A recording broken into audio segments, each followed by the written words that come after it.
the ashes. The spirits light up the night, looking down the edge of forever. So stop me or take my advice. Now, from the Untold Radio Network, it's Untold Radio AM with Doug and Alex Hychak.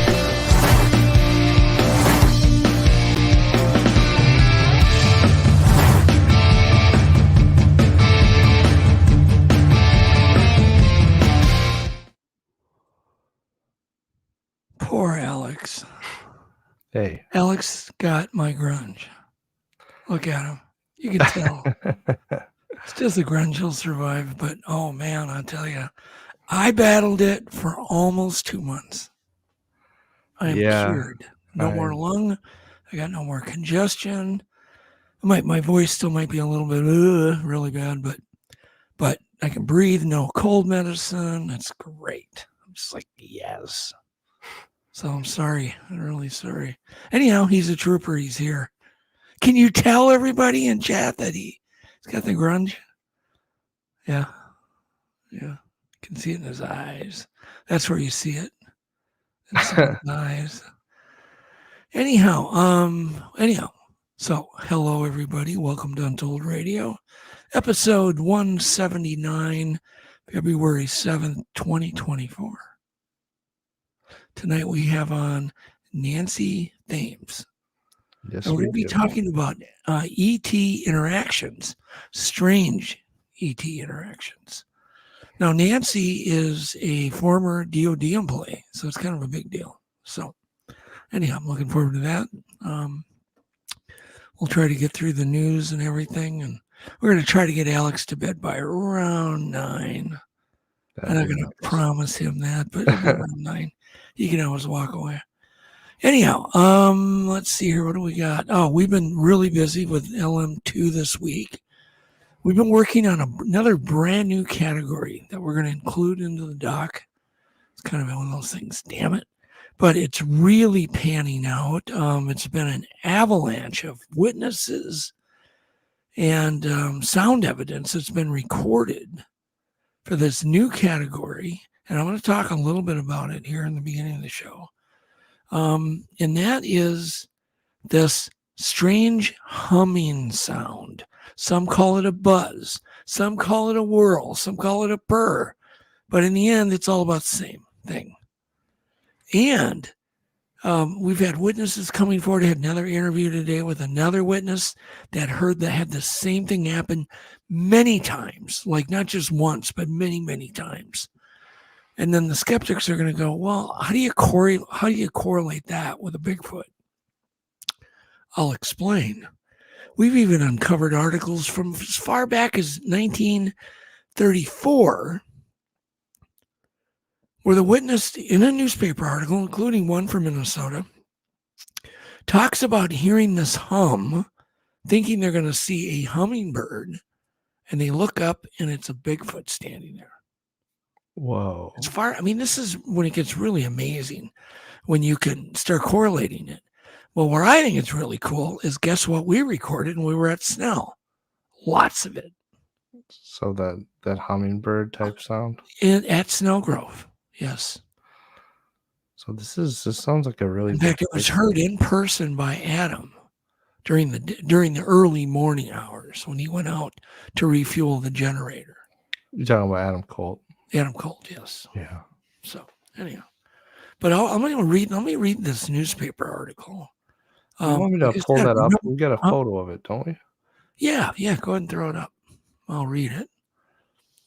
So I don't want to read the whole article, but basically the bottom line is, I'll just pick it up from, I thought I'd die for this thing that made the funny noise.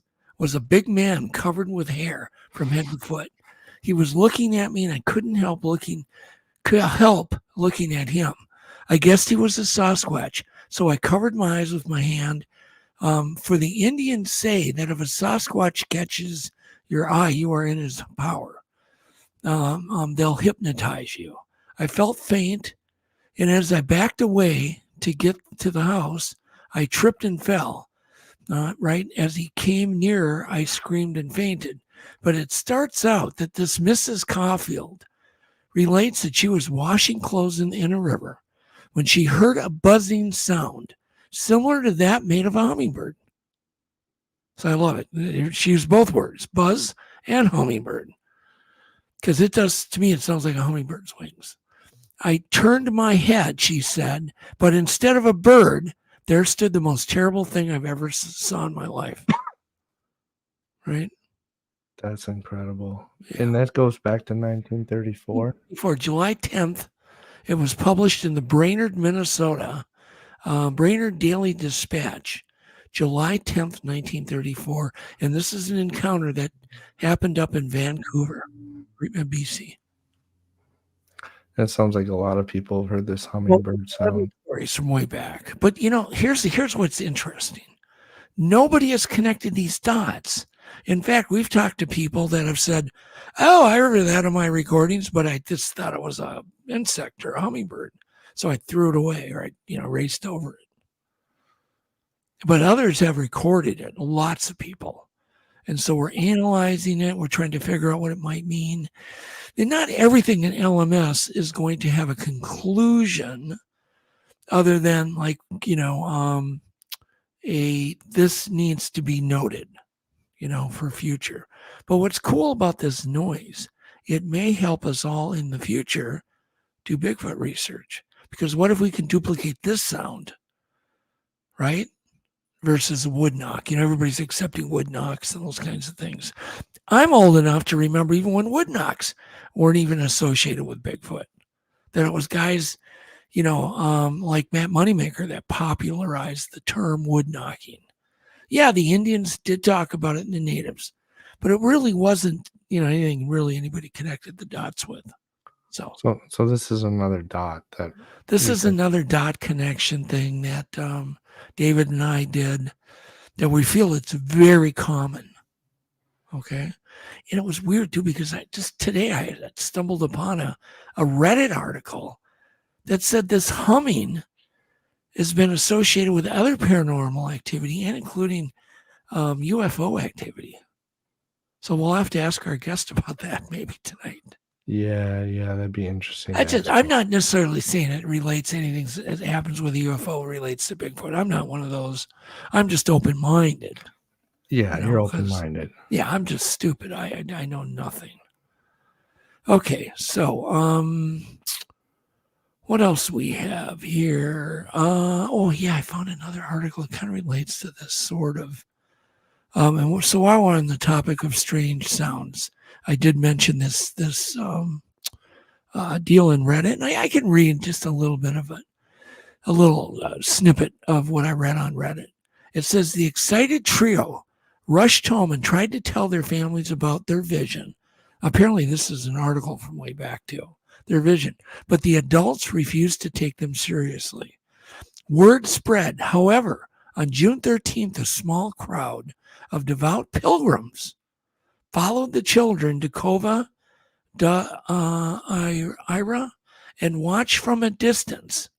One of the witnesses, a woman named Maria Carrera, testified that she saw nothing when the children suddenly knelt and began talking to an unseen entity, but she heard a peculiar sound like the buzzing of a bee. Isn't that fascinating? Yeah. See, what am I getting? Oh, yeah, I'm getting precipitation alerts, which is strange this time of year, right?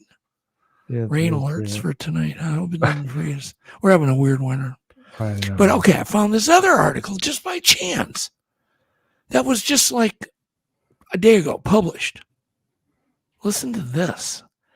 Mystery of Moss warning sound production explained in a new study. Okay. But it was just, it kind of was related because people have reported with this humming sound or buzzing sound feeling happy or feeling relaxed, like they were scared and then it relaxed them. Kind of the opposite of the infrasound attacks that we hear about. So it was a calming effect. Yeah, calming effect. Some people claim they've actually been put to sleep right on the spot. So it's kind of interesting. Anyway, all right. So the mystery of moss warning sound. And this is explained in a brand new study. Scientists recently discovered that moss of a certain genus, oh God, I'm not even going to begin to try to pronounce it. It's the Ponamuda, so-called by ermine moss, have evolved a very special acoustic defense mechanism against their echolocating predators, bats. So apparently these ermine moths produce an ultrasonic clicking or humming twice per wing beat using a minute corrugated membrane in their hind wing. Strikingly, these moths lack any hearing organs and therefore are not even aware of their unique defense mechanism. So I just thought it was unique that I'm, getting this article. I think Yahoo's listening to me. So, yeah, the connection potentially to. Yeah, but it is interesting. But it talks about these vibrating adjacent membranes on their wings. So once again, just thought it was interesting. You think Bigfoot is using some sort of the humming noise? They're using it for some purpose. Well, okay. Well, we did find out gorillas do this humming noise. Boy, that's a connection. Yeah, that is. Yeah, because I found it real interesting. All right, have you ever heard of a numbat? A numbat. I have not. You have not? You don't look like you care, and I don't blame you. Alex's face is going to crack if he smells. Poor Alex. Did you find that medicine I recommended, by the way? Yeah, was it the Tylenol? Well, I didn't tell you to say what it was. Oh. We'll get banned. I didn't tell you to. I just asked you, did you find it? Yeah. Did you take it? No, you didn't. Oh, trust me, I'm loaded up. Oh, okay. All right. Anyhow, the numbats. Throw up photo too. It's pretty interesting. This is interesting because they were trying to say that these very common creatures in, the southern hemisphere and Australia, New Zealand, or whatever. I don't really know much about these, but they're obviously marsupials, but they're basically a rat marsupial. You know what I mean? I'm sure they're not in danger, but they're saying climate change will just wipe them all out because these creatures hold their body heat in. They have a hard time cooling. But I just thought, my God, you do an article on an animal, you got to tie everything to climate change, everything. You can't get article on ice cream. It's tied to climate change. Everything. It's like there's this agenda. Really, please go away. We can't do anything about it if it is happening. You're not going to. It isn't going to go away if you collect more money from Alex, right? No, it's not happening. All right. But anyhow, the numbats. Let me read this real quick. It says, numbats are built to hold body heat in, making climate change extra risky for these marsupials. And a marsupial, of course, is an animal that has its young going into its pouch and nurse in there. So they have a pouch like a kangaroo. I'm sure everybody knew that, but what the hell? Thermal imaging suggests how fast numbats' core body temperature could rise to dangerous levels. Oh my God. Oh no. It's just dangerous levels. Dangerous. But this rodent-looking creature, I kind of doubt it. So it ain't enough of that crap. It's a cool looking little dude, right? Yeah. I think he's cool looking. He kind of looks like a cross between an opossum and a raccoon a squirrel. and a thylacine. I don't know what the hell, and a chipmunk. I don't even know how big they are. I doubt they're very big. Anyhow, I'm sure they'll find a pond to go jump into if they get too hot. Okay, insects flocking to artificial lights may not know which way is up. And I'm thinking, have you ever watched a moth at a light, Alex, a light bulb? Yeah. You ever watched a moth at a light bulb? Yeah. Do they ever look like they know what they're doing? No. And they know what way's up, down, sideways. They don't know where they are. Into the light bulb. I mean, really? And there's this big scientific study on that. So then they come out with this article, according to Science News. Insects flocking to artificial lights may not know which way is up. New high-speed video suggests efforts to keep their backs to the light leads to erratic flight. So apparently they turn their back on the light and that makes them fly crazy. I'm like, how is that going to help the world? Knowing that. It's not. What are you going to do? Make them spin around? No, I actually almost get irritated. It just seems like, what a waste, right? How is that going to lead to saving mankind? And then there was apparently a new species of pterosaur discovered on the Isle of Skye. And this came out on February 5th, 2024. It's new news. And this was found in Scotland, in the Isle of Skye. It's a fossil, obviously. So it says apparently the Natural History Museum, University of Bristol, University of Leicester, and University of Liverpool have announced this new pterosaur as part of the blah, blah, blah clade of pterosaurs. Okay. So apparently these pterosaurs persisted for 25 million years. Some of them are still here, probably. Apparently so. Yeah, people are still seeing them. I know one person, 2 people that claim they saw one. Yep. Yeah. You hanging in there, son? Yeah. Okay. You want to be careful when you take trash out tonight. You don't get whipped up by a pterosaur, a new pterosaur. Yeah. Yeah. Yeah, maybe Yvette will take it out again. She did it like last week. Yeah. Like I praised her like up and down. You're my hero. And I loaded everything in there, tore up all the boxes and put those in recycle and took all the trash out in the bin. So it's sitting in there. People are probably asking, why didn't you just take it out? Because I was too busy. Yeah. Too many things racing all day long. All day. Okay. So I want to do an untold object quiz. I want you to put a photo 4. And I've wondered about this my whole life. Especially noticed it when I go down south. Or I've seen them a lot in Europe. I've seen them a lot in Mexico, a lot in, some of the islands. I saw them in Haiti and Dominica and, places like that. So why are these window bars? Do you see them? Why are they bulging at the bottom? Well, that's super weird. Do you know why? Does anybody in chat know why? So you can moon your neighbor. Oh, I like Lay. She goes, Alex, your hair is fallen. Yeah, that's what happens when you get sick. Even your hair goes pink. Goes limp, right? It's totally limp. All right. Let's see here. Okay, so Grasshopper got it right. He said for planners. I don't know about the kids part, been putting your kids out there. I don't know about that. I think he's joking on that, but the planners, yeah, it's for window boxes. That's it. Yeah. That's it. But I've wondered about that. I would have never put that together. So you just put plants out there? You stick them in that lower part. Okay. I guess, yeah. It still protects your window, and now you have room for flowers. But as you can see in the picture I chose, there is no flowers because I wanted you to guess. Because if it would have been flowers there, you would have known. What if there's a fire and you're not going? You ain't getting out that window. You're not getting out that window, Heck, are you? No, you better figure out another route. Yeah, no, yeah, that's like you take your pick. Either you keeping people out, or you trying to get out yourself. So that was our untold object quiz.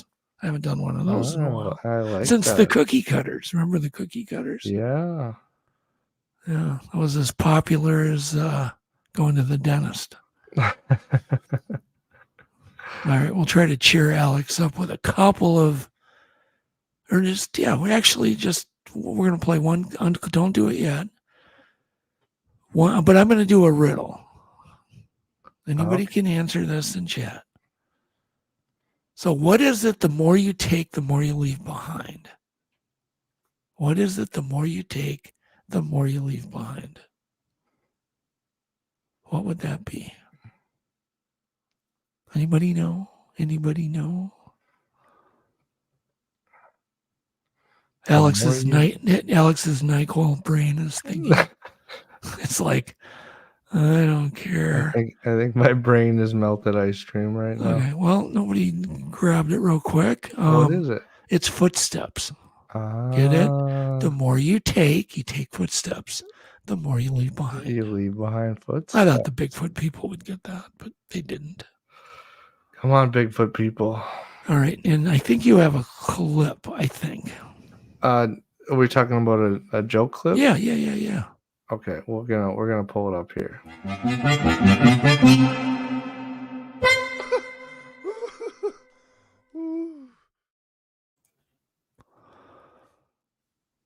All right, here we go. You want to play one? This one's pretty good. Turn it up. All right. I like these What has guys. 5 toes but isn't your foot? My foot? What is 5 toes and isn't your foot? My foot. Joe, if you're listening, you'll like that joke. Oh, we're not editing that out. What do you call an old snowman? A glass of water. If we can get Alex to smile, it'll be a funny joke. Or laugh. Which one is faster? Hot or cold? Come on, Alex. Hot, because you can catch a cold. There you go. That one was for you. Oh, that's beautiful. Alex laughed. That's enough. Enough of that Enough of crap. those alien dad joke guys. It's enough of that Those crap. guys are funny though. Except they don't wait long enough for the answer. I know, right? No, Yeah. they don't. There's the buildup. Yeah, there's no buildup. It's just bam. All right, let's do a little bit of trivia. Please help Alex out. He needs lots of help. This is going to be on photo 5. Throw up photo 5 and then you'll know what the trivia is about. We'll see how people, well, they know they're apes. All right, I'm going to play the bumper.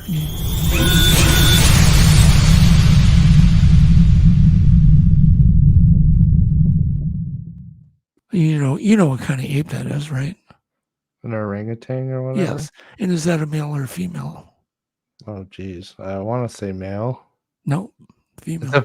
It's a female. Yeah, we're going to talk about that, but the males have those huge flaps on their face. All right. Anyhow, so apparently orangutans have an arm span that's about 7 foot, and their arms reach when they stand all the way to the ground. Completely. 2.2 meters for our European friends. Jeez. And their long arms are for reaching fruit stuff. Bananas. So when they stand up, their hands graze the ground. Mm.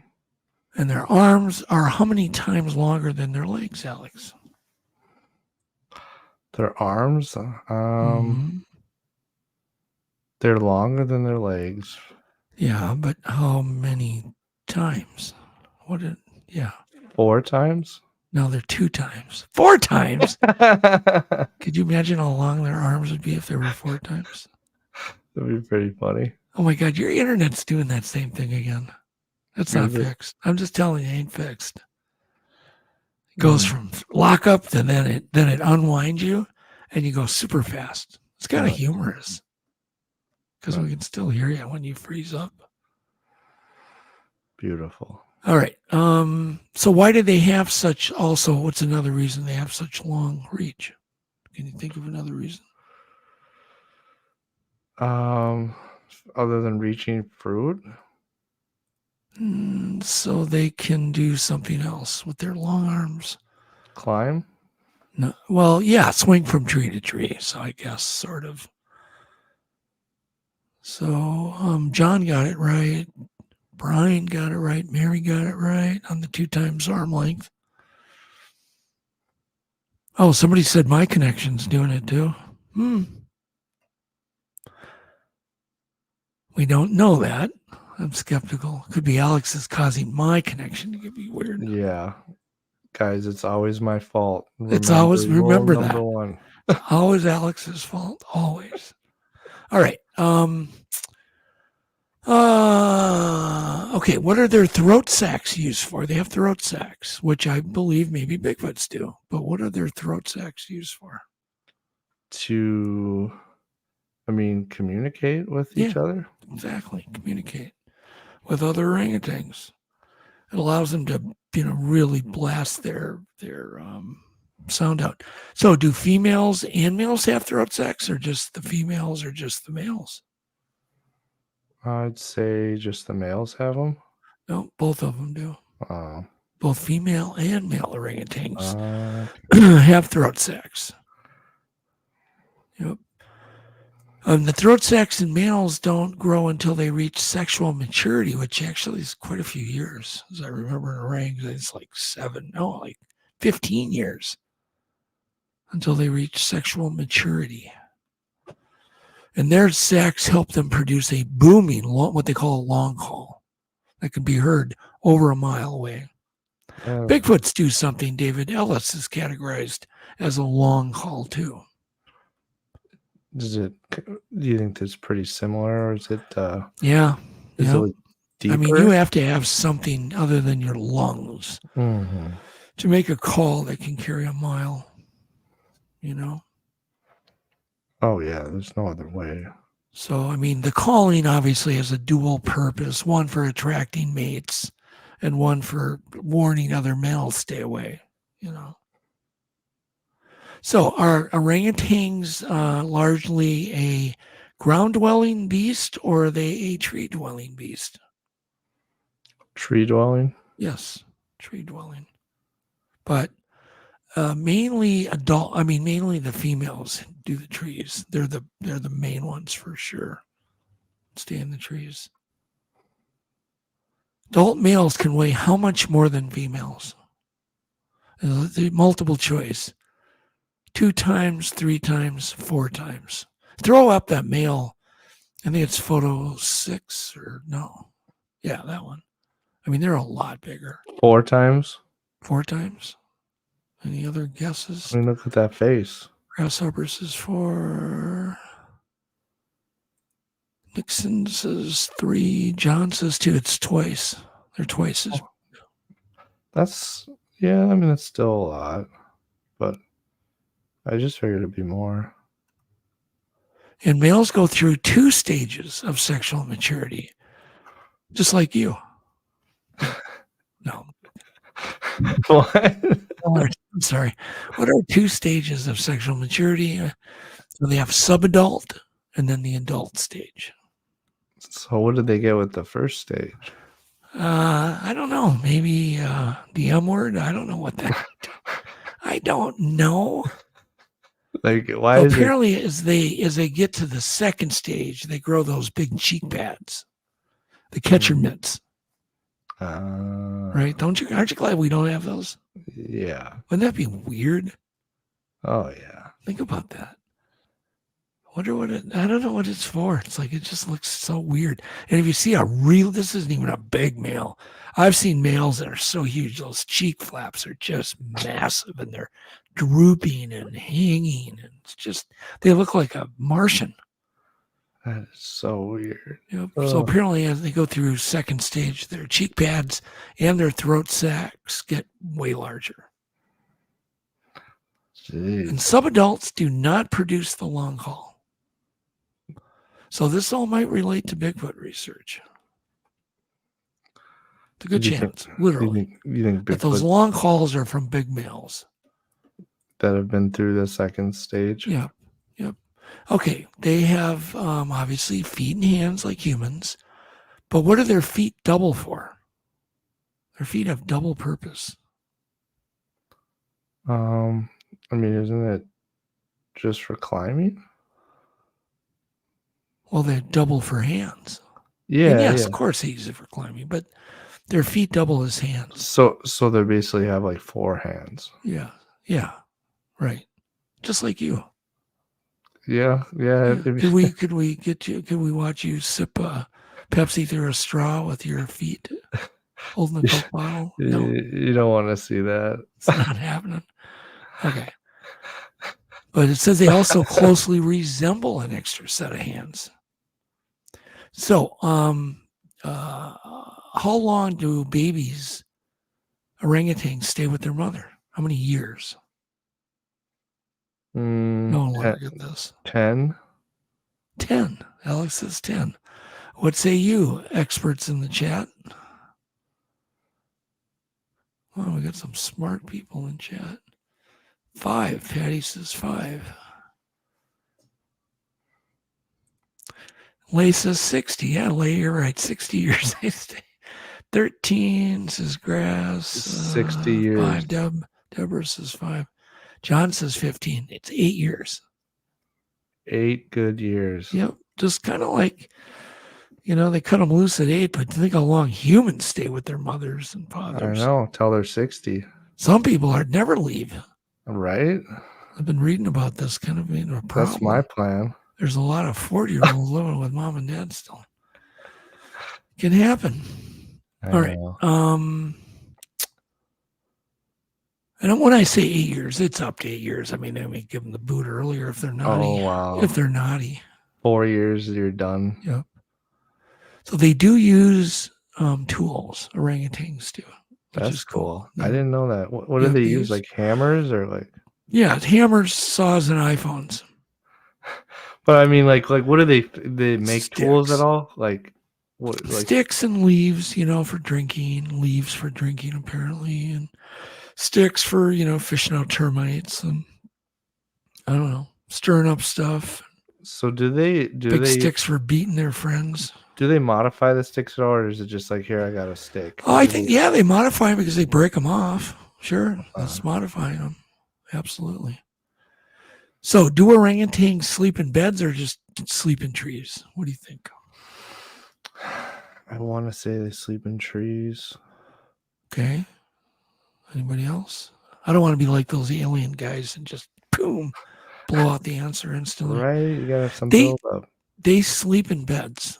So at night they make a fresh nest that functions like a mattress up in the trees. With like leaves or what? So you're right, but not right.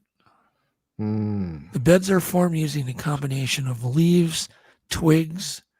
Sometimes they'll actually even make a roof on their nest, which is cool. Did they ever fall out of them? Like that doesn't sound very secure. Oh, I'm sure right now an orangutan just dropped right out of a tree onto the ground while sleeping. Yeah, I guarantee they do. I mean, what's perfect? Nothing. I guarantee they fall out. Can you imagine that catching on camera? Yeah, it's kind of cool. So what do orangs eat? What do they eat mainly? Bananas. Bananas. Yes, Brian, you are right. They use a lot of cool tools. We have some witty people. Yeah, they make umbrellas. Yeah, Nixon says that. Oh, nice. John Ayers says they eat grubs. They eat fruit, John. Yeah, John, fruit. Fruit such as figs, mangoes, lychees. Kiwis. They make up almost 60% of their daily diet. Apples. Apparently they have hundreds of fruits to choose from in their habitat. But it says they've also been found munching on insects, bark, flowers, and even at times meat. Grubs. Yeah, so John's kind of right. Yeah, I'd say he's right. He would have had to list that whole list in order to be right. We're going to be hard on John. Grasshopper says kumquats. Yeah, I bet you. I don't think I've ever eaten a kumquat. Have you? No, I think I've seen a kumquat. Oh, never mind. Have you ever seen a quat? Never mind. That was an adult joke. Oh, wow. We're going there tonight. Don't you have any drum? You used to have a drum roll. You don't do that anymore. No. I told you it was too cheesy. Yeah. Yeah, you should get that cheesy back again. The drum I crave roll. it once in a while. It's needed, like when it's so cheesy. All right. Who's more aggressive, males or females? Who's more It's a trick male? question, man. It's not males? Yeah, it's males. It is males. It is males. They get really aggressive with each other, which may be what the cheek pads are for, I guess. Maybe they protect them, their face.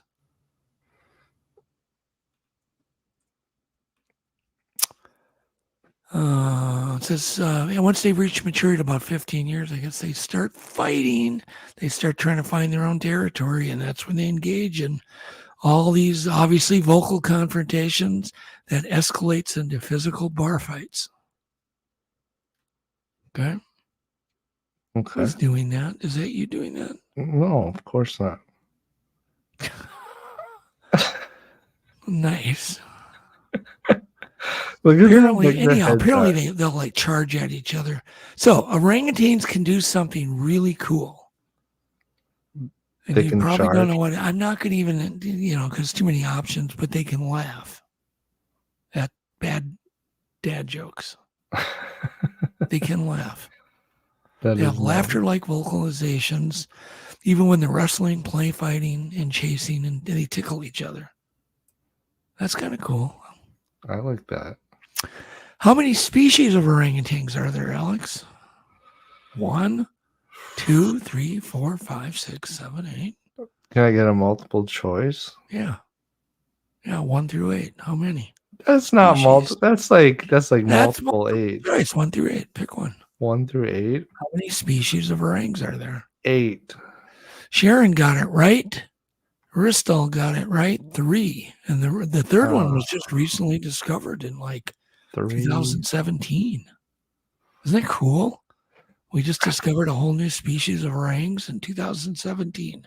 And who said primates can't hide in the forest? Exactly. Yeah, the new species is called the Panuli species. Panuli. 2017. Yeah, I was right on that. The Panuli. The Panuli sounds like a drink, like a fancy drink. Give me one of them Panulis. I think I'm going to, next time we go to the bar, Alex, I'll have you order a Panuli and see what happens. Yeah, see what I get. And they'll say, well, we don't carry that. And say, well, that's okay. It's orangutan anyhow. A new species of orangutan. I bet you they got a drink called an orangutan. It's got tang in it. What? You know tang. Yeah, of course I know tang. Yeah, I know tang. Do you still drink? You're frozen. Oh, God. You're frozen. Just keep talking. It's fun to look at you frozen while you talk. Can you hear me? Yeah, there you unfroze. Some weird going on, man. All right, that's enough of that crap. Let's go to our little 5 clips. And then I think we're ready to bring our guest on. Is our guest available? No, she should be on here in just a minute. Well, thank God I had all this crap to talk about then. Oh, what?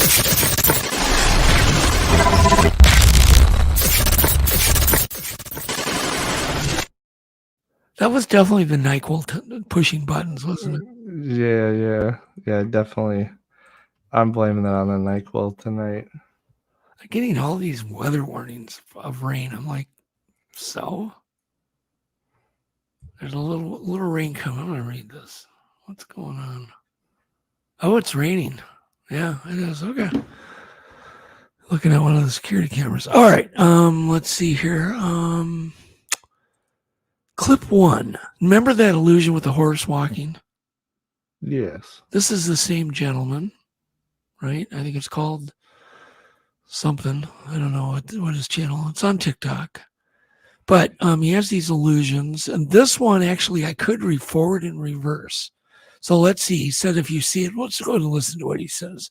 But I got it to go both ways. So go ahead and do it.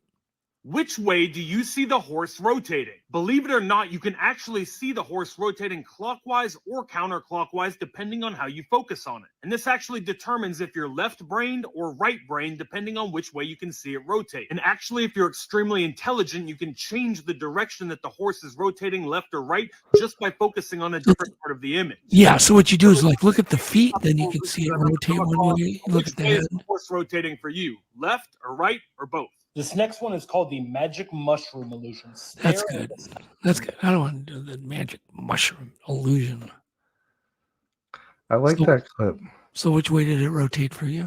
Both, because I'm highly intelligent. Oh yeah, that's what I thought. It's because you're whacked out of your word on cold meds. I've seen them both at the same time. At the same time. Yeah. So pretty much everybody said they could do it both ways. Counterclockwise. Yeah. Brian said that. Elton says clockwise. Ristol says both for me. Gil. Hi, Gil. We don't even know you, but I'm glad you are here. You're new. He said he got it both ways. Sharon got it both. Deborah Anderson got it both. There we go. So that was a fair illusion. Yeah, of course. All right. So that was clip 1. Clip 2 was just, I always pick clips that I think they're cool. I mean, that's why I pick them. So they're kind of my awards to these clips. And I think not only is the clip cool, but what they built is really cool. This is going to be for apparently a new Jurassic attraction. They're building apparently a lot of different dinosaurs. And I love that. I mean, there was, I think Disney, Epcot Center had a dinosaur attraction at one time. That was pretty cool. That was sponsored by Exxon Mobil. Do you remember? Did you ever go to that one, Alex? Where they have life-size dinosaurs? I've been to one of those. I don't know which one. Animatronics. It probably was there, but that's been closed, I believe. Just sad. But anyhow, go ahead and play the clip. The sound is fine. Cool, because you get to see how it motivates.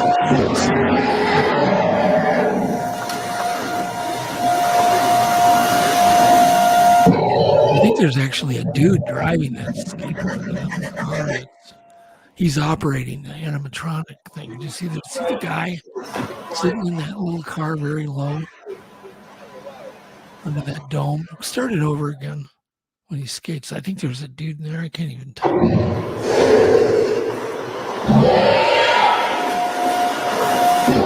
Oh, yeah, there's a dude in there driving. You see it? Yeah. Wouldn't it be fun to take that down the road, man? I'm sorry? Wouldn't that be cool to take that down the road? Oh yeah, that'd be awesome. Imagine the people freaking out. Okay, that's pretty real looking too. Anyway, congrats to the people that made that. What'd you say? Just a heads up, Nancy's in the back room, so once we get done with these clips. Oh, hi Nancy. We'll be done here in a couple minutes. We'll get you on. Clip 3. The sound is good. And this is how Alex went to the drugstore today to go get his little cold meds. Go ahead and play clip 3. This was Alex going to the drugstore. Wow. You just play this thing. It's just I love this song. I'm really big into it. Why did you stop playing it? Oh, sorry, Dad. Did you think that was enough of that crap? Yeah, I thought that. Sorry, I can't. These things are so loud, I can't hear you. I thought you were like, "Yeah, it's enough of that crap." Watch a couple more. I don't know if anybody else does, but I do. All right, this is me going to Walgreens. That's when the front wheels are up in the air.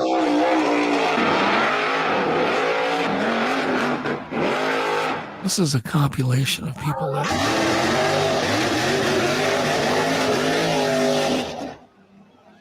That's pretty far to go that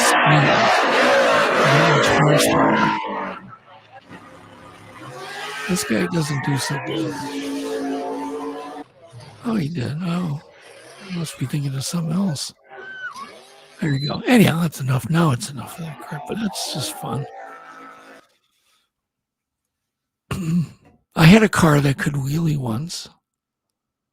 Really? Like, What car was like that? that much. It was a 1969 Roadrunner 446 pack that had a radical cam in it, huge tires, and I could pop the front wheels off the ground. Nice. I don't think I'll be doing that with my I did Corolla. that with your grandpa. I put him in and I did a wheelie. Oh, that's awesome. Yeah. Anyhow, it was a lot of years ago. Okay, so we've talked about these tardigrades, water bears, but I just thought this footage was absolutely amazing. No sound on this. These things, once again, for people not familiar with these things, they are definitely from another planet. There's no doubt, because they can live in the vacuum of space, like probably for centuries and centuries, or maybe even 1,000 years. You can dehydrate them. They call them water bears, but they can live in the ice, the cold, the poisonous ocean vents. There's 1 billion of these things for every man, woman, and child on the planet. I think there's way more than that Yeah. of these things. They rain out of the sky. They're just everywhere, but they're really weird. Just look at this photography. Go ahead and back it up. I like the beginning photography. Look at that thing. God, that's just so alien-like. Yeah. But they are kind of cute, though. They're kind of like a Shar-Pei dog. You know, those Shar-Peis with all the loose skin? Yeah. And they walk on their feet. They got little fingers. I know, the little feet. So they live underwater. They live above water. It just doesn't make any difference. They don't care. They just don't care. They're like little honey badgers. They don't care. All right. Enough of that. Think about living in the vacuum of space. I mean, 2,000 degrees below zero. It's like no problem for them. It's good. All right. So clip 5. Now this is interesting as heck, because this is not artificial sound. They have figured out that plants actually are making an audible sound that you could hear. You just need sensitive equipment to hear it, because this is not those electronic things that they, put a prod in and then they record the ohm resistance between plants, and that's interesting. But they have found out plants are actually producing sound. So go ahead and play this. Every once in a while, a scientific Can you turn it up? that absolutely changes my worldview, the way I see the world when I'm walking around outside. And that's what just happened, because a paper was able to prove that plants make noise. But that's not even the most interesting part. Anyways, listen to this. I'll let you hear it first. Tomato sounds that we recorded. So let's talk about a few things. First off, why are we just finding this out? We obviously don't hear it when we're outside, even though they found that it's just about as loud as human speech.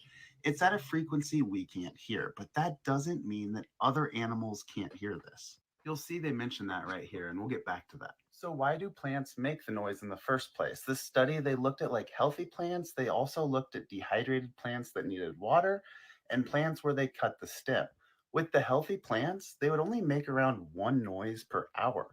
But with the unhealthy ones, the ones that were stressed, they would make dozens of sounds per Yeah, hour. interesting. So when we're walking around outside and we see a plant that looks obviously unhealthy, like it's dying, it's actually making more noise because it's unhealthy. Now, So if you were a plant, Alex, you'd be going click, click, click.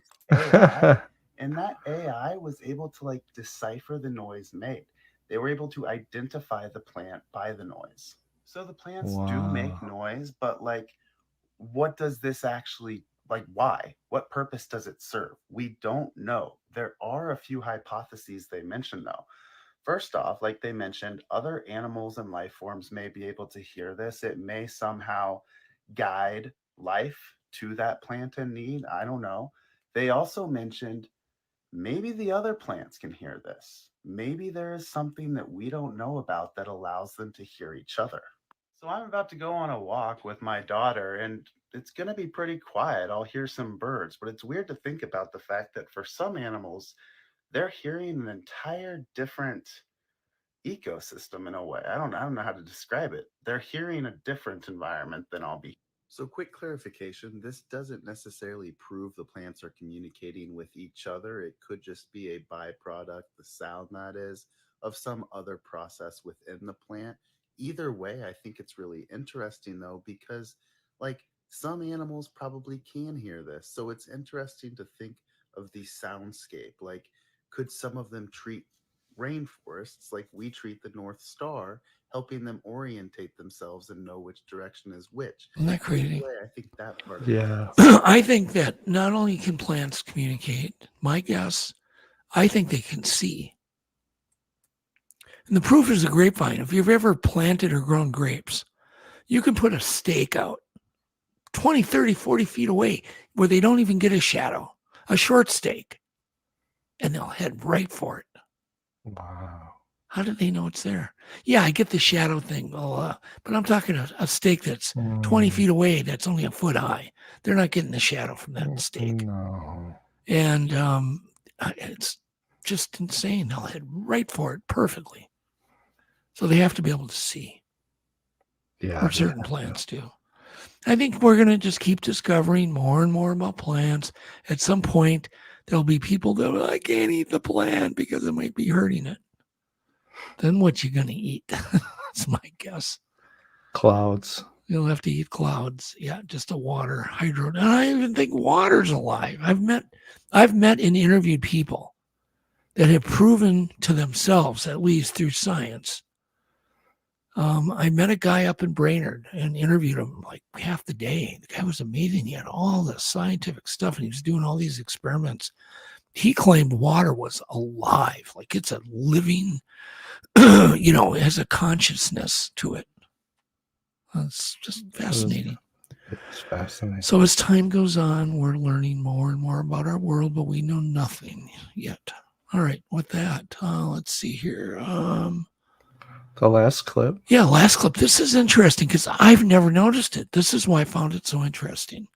It hit me and he's got a point. And I went, whoa, I've been looking at this maps my whole life. And I never noticed this feature. Guarantee nobody in chat. Go ahead and make a comment whether you've ever noticed this before. Go ahead and play it. Hey, have you ever noticed on a world map that all the continents are kind of shaped like they're dripping, like they come down to a narrow point, even though they're roughly kind of flat at the top? You can even see it on like certain points of other land masses. This is called the theory of continental drip, and I've just described the whole thing. There's nothing else to it. They just look like they're kind of dripping. We don't know why. But I went my whole life and I didn't notice this until somebody else pointed it out to me. Oh, wasn't that darn interesting? Yeah. I'm going to be thinking about that every day now. What's causing that damn drip? It's like your nose. Yeah. Drip, drip, drip. Do you mind being teased when you're not feeling so good? No, that's fine. Yeah. I'm You're what? Nothing. Anyhow, by the way, Lee, you've got some really good answers there. Somebody's got some high IQ. We've got some high IQ people in chat. We do. And witty. So should we go to a quick break and then get Nancy on? Yeah, let's do our quick break and let's bring Nancy Thames on. All right.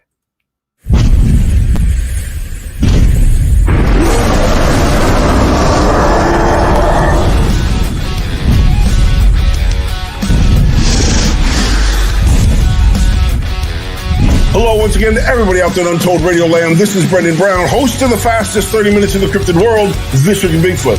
Here's what we got coming up for you this Super Bowl Sunday. The Moyhow Man, ever heard of him? Well, he's not exactly as friendly as Bigfoot, and we'll dig into this centuries-old Kiwi legend. The latest trail cam pics from PA and track waves from North Carolina. Mike Lucci digs into those in the Bigfoot Rundown, and Snowwalker Prime takes to the skies with the BFRO's Matt Moneymaker in a brand new 2 Minutes With. These stories and a whole lot more this Sunday night at this special time, 5:15, because it's the Super Bowl, only on CARC Universal. You better be there.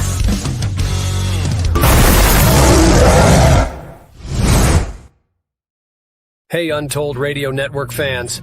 Want exclusive perks and to support our channel?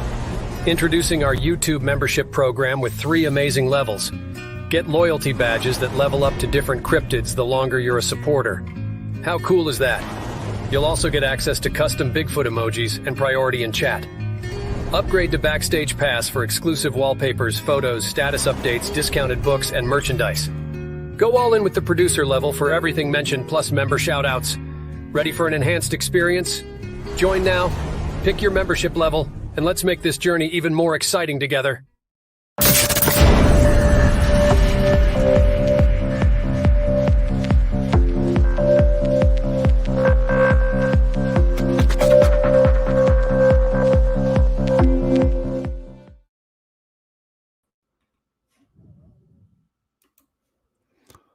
So our guest's name is Nancy Thames.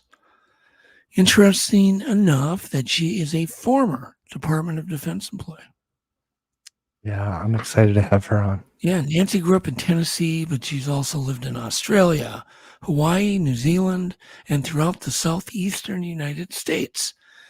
She's finally coming forward to disclose all of her personal experiences about everything and anything ET. She says it's time for a full disclosure. So with that alone, let's bring on Nancy.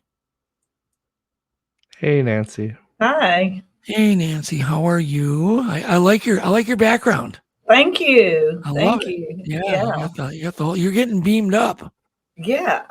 I like that. Anyhow, so I don't know quite where to start because I haven't met you. I don't know. Right. I know Alex met you briefly. Alex is worthless today because he's got the grunge. Poor guy. Yeah, I kind of have that too. When he called me earlier, I was asleep. Oh no, you guys are both. No, it was great. I woke up and I was like, oh yeah, I got to get going here. How long have you had your grunge, Nancy? Yeah. How long? It's more I'm around my grandchildren. Right when I think I'm getting well, and then we do our little dance. I take her to dance, to cheer, this, that, the other, and the next thing I know, here I go again. So it's just like it's continuous. Did you have it go away for a while too? That's what I had. It went away for like 2 weeks. I'm thinking, great, and it came back with a vengeance. Yeah. Strange. Yeah. I talked to my diet actually going for, chest scan because they were worried I had a bunch of water in my lungs. Yeah. And they said this is a virus they don't even understand. Some new virus. It's a cold virus. And it's like you just gotta wait it out. So, yeah, it's bad on the respiratory system, that's for sure. Unbelievable. Yeah. Apparently I sounded like a crispy cookie when I slept because my lungs were crackling. It's like, that's not good. Anyhow, all right. So you used to work for the Department of Defense. How long did you work for them? I worked for them about 9 years, something like that. And before that, I did some volunteer work with the American Red Cross, which landed me I was a direct hire from the commander of the Pacific Rim over at Schofield Barracks. I worked for 3 months going in every day, and they couldn't believe that somebody would just volunteer and work in the clinic for free. But I did because I wanted a job there, and I knew that it took dedication, and I just did it. Wow. And so I was a direct hire from the commander of DENTAC. It's called DENTAC, which is dental and medical, and he was the commander of the Pacific Rim. So, yeah, so it's really amazing. I think everything in my life, everything, good or bad, and I've had just about equal amounts of each. So, played a specific reason and a role in getting me to become the human being that I am today. And through my experiences and just doing these things and living different places, it's all come together now and kind of helped me with a spiritual understanding of who I am and my purpose here on earth. So it's really funny. It's a lot of people that work for the Department of Defense, and they want to use it in their favor of looking like they know something about extraterrestrials or something to do with the government. for me, I had a security clearance and worked for them as a dental assistant, working on soldiers, getting them ready to deploy for overseas.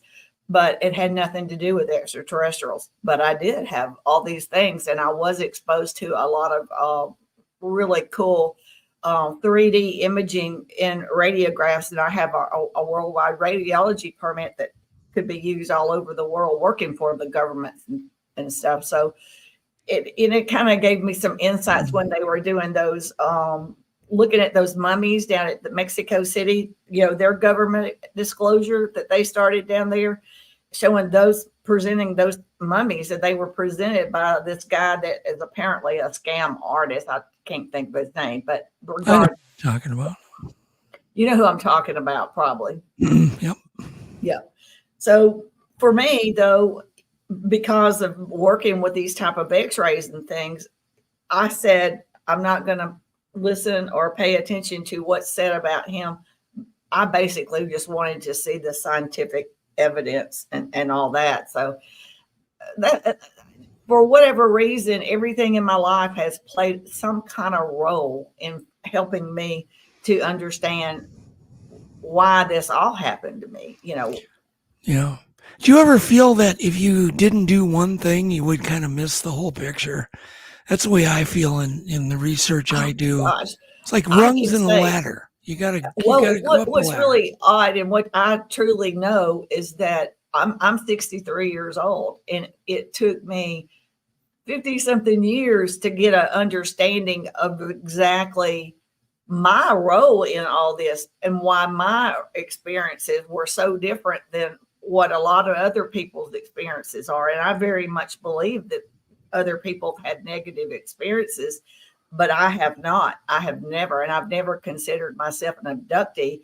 But I've because of all this, I have a general understanding of everybody's and know the legitimacy of it and the differences. And the best part about it is I can explain why those things happened when they did happen to people, why my experiences are different, and why mine continue on, where these people, theirs are not a lifelong from birth till they're young. I call myself a young senior citizen, because I have experiences face-to-face contact up until today or probably tonight or yesterday. Yeah. So, and other people, they may have just like spotted, isolated, very frightful experiences. So, Okay, I know the differences. All right, let's back up a bit. Okay. First, why don't you tell us, let's dive in, back up and dive in. What was the weirdest first experience that you can remember that was really weird and out of place? But something wasn't right. Well, to be honest with you, when I was young, I had no barriers. I had not been exposed to anything other than playtime. My mother was a stay-at-home mom, so it was all playful, and we read books and stories. So when they would come to get me, and this is when I was like 2 or 3 years old, my conscious memories, and it was playful, and they made it fun. They would take me by the hand, and we would fly up through a roof or through the ceiling, through the door, and we would go over cities, and they would show me cities, and it was all fun. And the thing too is that they have the ability to change the scenery around you. For example, if maybe my mother had been reading me a story tale or a book before bed, if they sense that maybe I was getting a little anxiety, what they can do is take those images that you're comfortable with from your mind and then project them out so that you see them as what your mind wants to see and is comfortable with. They don't change their body into that, but what you see is the projection of like a character in a book or whatever. So they made it very, very fun. And throughout my life, of course, with me becoming older and my understanding and my question of why I began to question things and became scared. So for me, it was basically them working with me, and they're very, very patient, and they allowed me to grow into exposure time of what they really look like. And to be honest, even to this day, it's not what they look like that brings out the fear in me. It is the frequency exchange. We vibrate on a human level, which is in our 3D world. We are a very low frequency. They are of a much higher frequency. So the vibrational exchange that you sense and feel, it runs through your whole body, and it's a feelings that our brains do not understand. So because of us being human beings, and from way back from our DNA, we always sense things that are different from us and give us a feeling we don't understand. We get that flight or fear mentality in our brain. So I even now, when I feel it coming on and I sense, or in my mind, I'm thinking fear, I have to just sit back and remind myself I've done this before. Flow with the feeling, flow with the experience, because can you just the better. I know there's a little bit of a delay here with our communication. When you first feel something, different. Yes. I would imagine you're in your house. Do you feel a vibration? Do you feel a hum? Do you feel lightheaded? I mean, can you kind of really pinpoint? Sure. When I was younger, the way that they would do this is I would feel their presence coming. I knew they were coming. And when they would get there, depending on my mood at the time, I would either have my eyes open or have my eyes closed. I was consciously aware, consciously awake. And what they would do is take a scanner that they had in their hand, and the scanner did not touch my body, but the scanner would go, they would run it from the top of my head down to my toes, and then from the toes back up. And they would do this like several times. And it is a vibrational feeling that it's like a huge vibrational feeling that's definitely not unpleasant, but it's just a vibrational feeling. So, and then all of a sudden you will feel your body start to levitate, raise off the bed. And at this point, if my eyes were closed, I would open and start looking around. If they were already wide awake, then I would just look over and see that I'm holding the hand of a female gray who has been bonded with me since my birth and she's always the one that comes and gets me up into this very day. And she's always with two other grays. I'm not bonded with them, but they always travel in threes. And she is a hybrid created by the tall grays in the interdimensionals. And they created these hybrids to do the legwork of coming back and forth to get contactees. The interdimensionals and extraterrestrials have their bodies aren't compatible with the density of Earth. So they created this hybrid to do this back and forth work. And that's who always comes to get me. But the feeling, yes, you feel it. But the thing is, when you start to levitate up, you go up through a ceiling or through a roof, right with them, right through there. And I never understood how that was physically even possible, because in our 3D world, those things should not be happening. So like I said, I'm 63 years old. So over a long period of time of finally getting to points of frustration and not understanding and, wondering what in the world, am I going crazy? Is this real? Blah, blah. So I sit down and meditated, and I asked them to please give me face-to-face consciousness time and explain to me these things, because I need to know why this is happening to me, the purpose of it, everything, the whole 9 yards. And so they did. And so the Grays came and got me and took me before a group of interdimensional beings, and there was many of them. I couldn't tell you the exact number, but they took me before a council of elders, and I asked them why this was happening to me and what was the purpose, and all kinds of questions. And they explained to me that I had made a decision before being born as a human being to be born now at this particular time and to be a part of something big that's going to happen with humanity. It's a awakening up and realizing our place in the universe, and that I had made an agreement to come here and do this. And that at that particular time, and at the time that I was born, I would not remember any of this until later on when they would come and visit me and help me to remember my reasons for being here. And that's exactly what's happened over the course of all these years.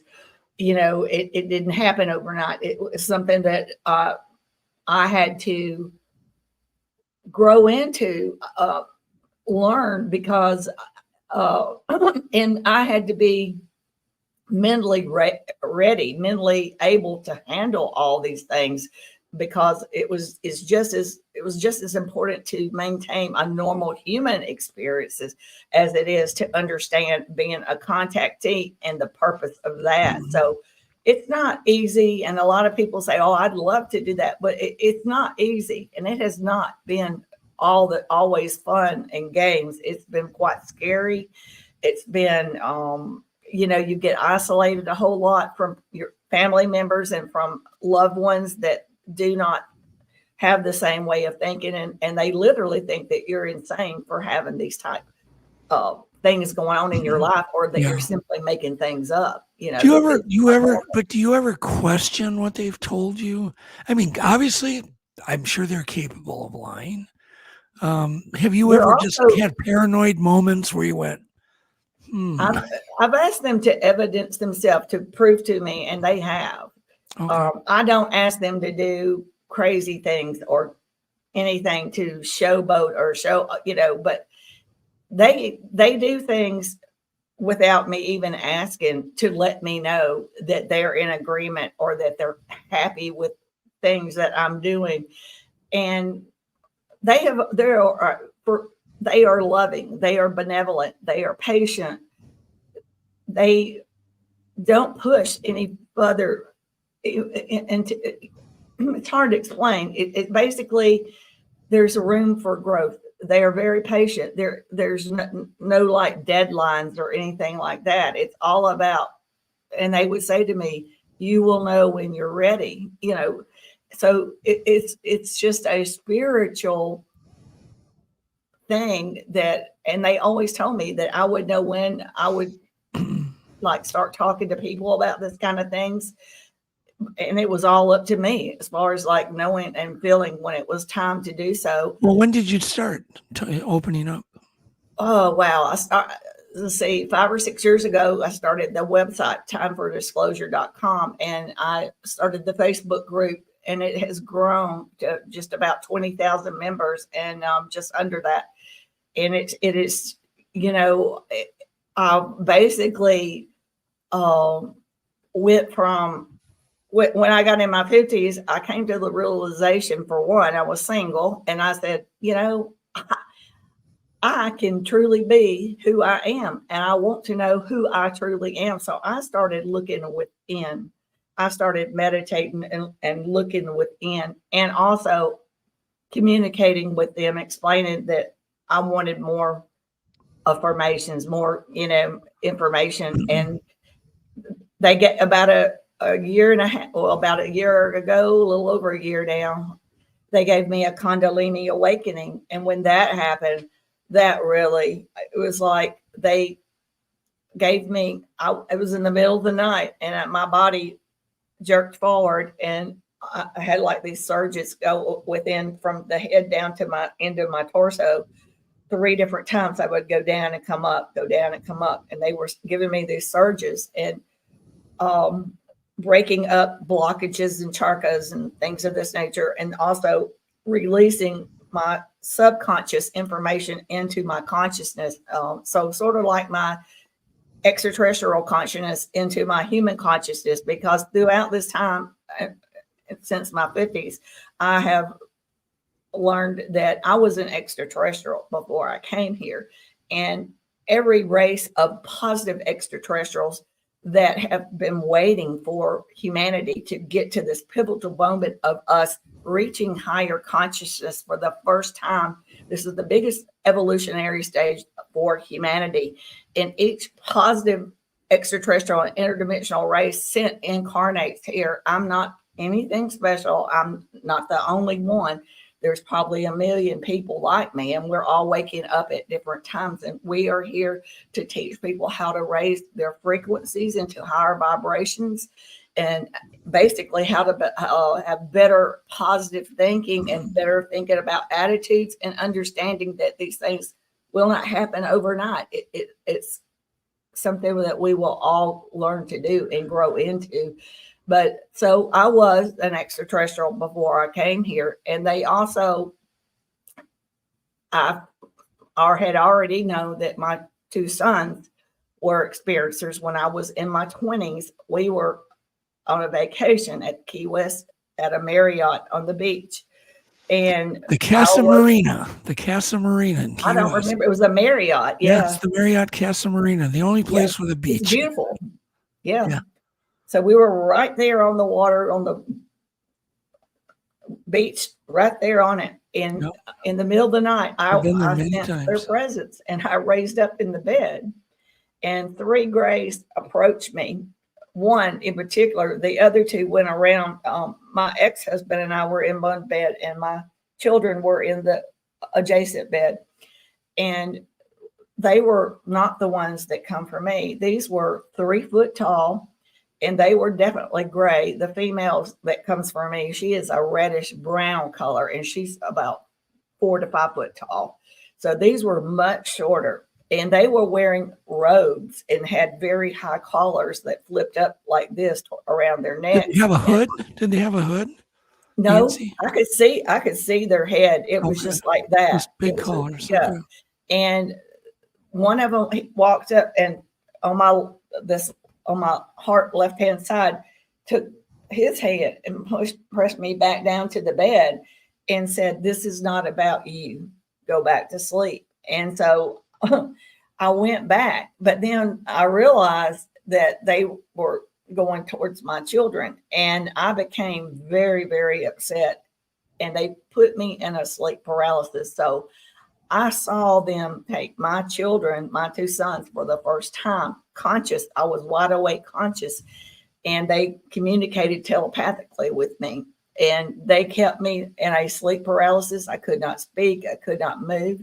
And I saw them get my children, and no communication allowed was said, because they're telepathic, and they just went right out the door, went out with them, and I went to sleep. And then the next morning when I woke up, they were safe and sound in their bed. And I went to breakfast and at the hotel, and we were all sitting there, and I said, "Did anybody have a dream or anything that you would like to talk about?" And they just kind of looked at me and shrugged their shoulders and said no, and I just left it alone. But I was very, very upset, because I had come to understand, okay, it's happening to me, but now it's happening to my 2 sons. And I was very, very upset. So when I got home again, I sat down and demanded, and I meditated with very strong, pure intention, wanting to know answers to these questions. And basically, they're here for the same reason. We all have different roles that we're doing, but my oldest son has just as much visitations and as much as I do. The younger one has, but he's not real into it. He's not as in tune with it as my oldest son and I, and that's fine, because this is not an easy thing to do, and it's not an easy thing to accept, because having a human life and being a normal human and then having these things go on, you have to learn to balance these out, because you have to, because you're, being a parent, being a grandmother is of grave importance, and we're all here to have a human experience, everybody. So, whatever my children want to do, that's their business. Well, is this kind of like going to school? Are they doing medical experiments? Are they taking biopsies? Are they doing anything medical? Is one of my questions. Every time they see me, it is an evaluation, medically, physically, mentally, in every way. I see the extraterrestrials that I always see, but I always have a group of peers that are evaluating me. And I do know now that some of them are actually some of my family members. And I keep my eye contact kind of not so focused on them, because because of knowing what I do know. And I love my life here, and I love my children. We're all very happy being human beings. So I don't want to I don't want to flood myself too much with too much information, because I want to maintain being who I am, being Nancy, Yeah. But I do know that they're constantly evaluating, and I'm sure it's, how much do you have any more specific memories of them doing medical examinations? Oh, they've cured a lot of things. They've done medical work on me. They've cured me of certain things. Yeah. But do you have memories of lying on a table and being hurt at all? I mean, has anything been painful? No. Everything's just kind of painless. And this is not the same type of experiences that abductees have. Okay. I went through menopause in my 40s. If I was part of a hybrid program, they would have dumped me a long time ago. Okay. This is a spiritual, benevolent. This is much, much more. This is a reach out to humanity through using people like me. It's to let you know there's so much misinformation, and the Greys that were here and did these abductions, and some reptilians that did some bad things, are not in the same collective consciousness as all of these positive extraterrestrials and interdimensionals. They are excommunicated, is a word that comes to mind, and they are not part of a collective consciousness. So they're on their own. And they all have souls, and they all believe in a creator source. So these are loving beings. And yes, it is a school. They had my son and I, they instigated a trip. All my life, I think they've instigated everywhere I've lived, and every experience I've ever had was something that they wanted me to experience. Well, I guess the comparative is Whitley Strieber has kind of come to this obviously conclusion too, that he's been going. I don't know if you know Whitley or any of this. Absolutely, yeah. But his is more of the Greys. I am dealing with the Greys, the tall Greys, and I'm dealing with interdimensionals. And these are more higher evolution, higher technology, and they work with the positive Greys. There's many, many different races of Greys. I mean, a bunch. And the term Grey, I don't know why we use that term, because there are many different colors and many different heights. And one race is what I call a negative race. They are not demonic, but they are negative. And what I mean by that is that they are only self-serving.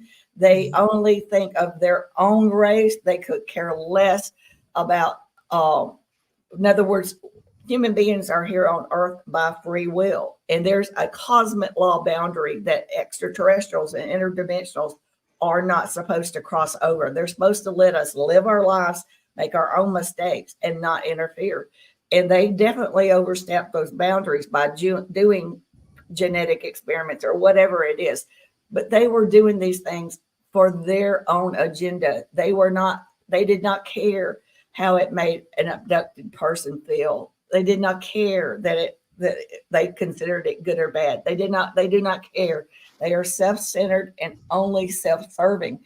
So that's why all those things did happen, and they were done by what I call the negative, but they're not demonic. They are just self-serving and could care less about humanity, where the rest are loving, benevolent, and wish to see us become better human beings, become galactic citizens, watch our DNA finally activate us, reach the highest consciousness ever, and start realizing who we are, what our capabilities are, and how our world can change for the better because of I get our it. consciousness.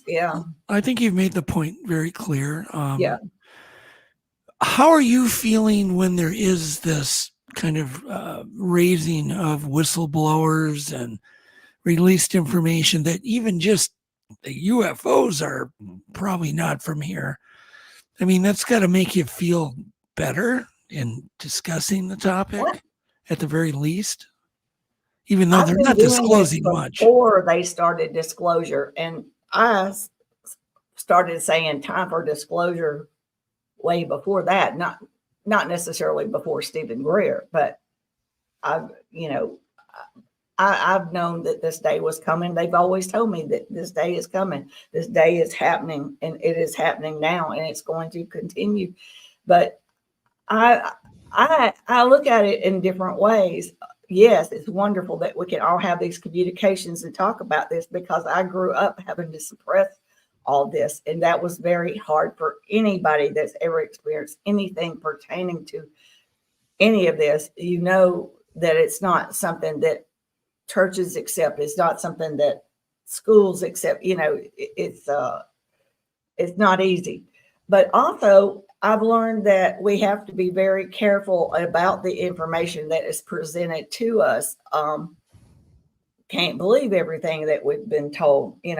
We all need to do our own research and look within our heart, because we all have some extraterrestrial heritage in our DNA. That junk DNA is not just junk DNA. That is extraterrestrial heritage, and we are part of that. And what I've learned is from them, and then they got my son and I to go to Mexico. They took me into the woods and took their hands out like this and said, everything is alive. Everything is alive. And everything is connected, and everything is one. And what they meant by that is that plants are living beings. Trees are living beings. Our water is a living being. Our planet Earth is a living being. We were just talking about that tonight. And everything has a consciousness. The consciousness may not be like what humans have, but they all have a consciousness, and they all communicate. Yeah. The reason we cannot see that is because of being in our 3D world. There's things going on all around us. But reaching this higher consciousness, we are waking up. We are blooming into more intelligent, and we'll be able to see more things. Well, at least I know my audience is. Yeah, I mean, we're all waking up. We're all part of disclosure. Yeah. We're all becoming a part of this wide consciousness. This is a humanity phenomenal thing. Everybody is waking up, and we're learning that our old ways of systems of life are breaking down. Our banking systems are breaking down. We're learning that our air, our food, water, everything has toxins in it. We're learning that we are connected to everything on this earth, including Earth itself, and every animal and plant on it. And when we're connected as one, we're also connected to the universe, and it's all connected to us. Everything we do affects everything, even in the universe. So when we play with weapons of mass destruction, not only can we wipe ourselves out, we are disrupting the balance of nature. We're disrupting the balance of Mother Earth. We're disrupting the universe, because we're all connected.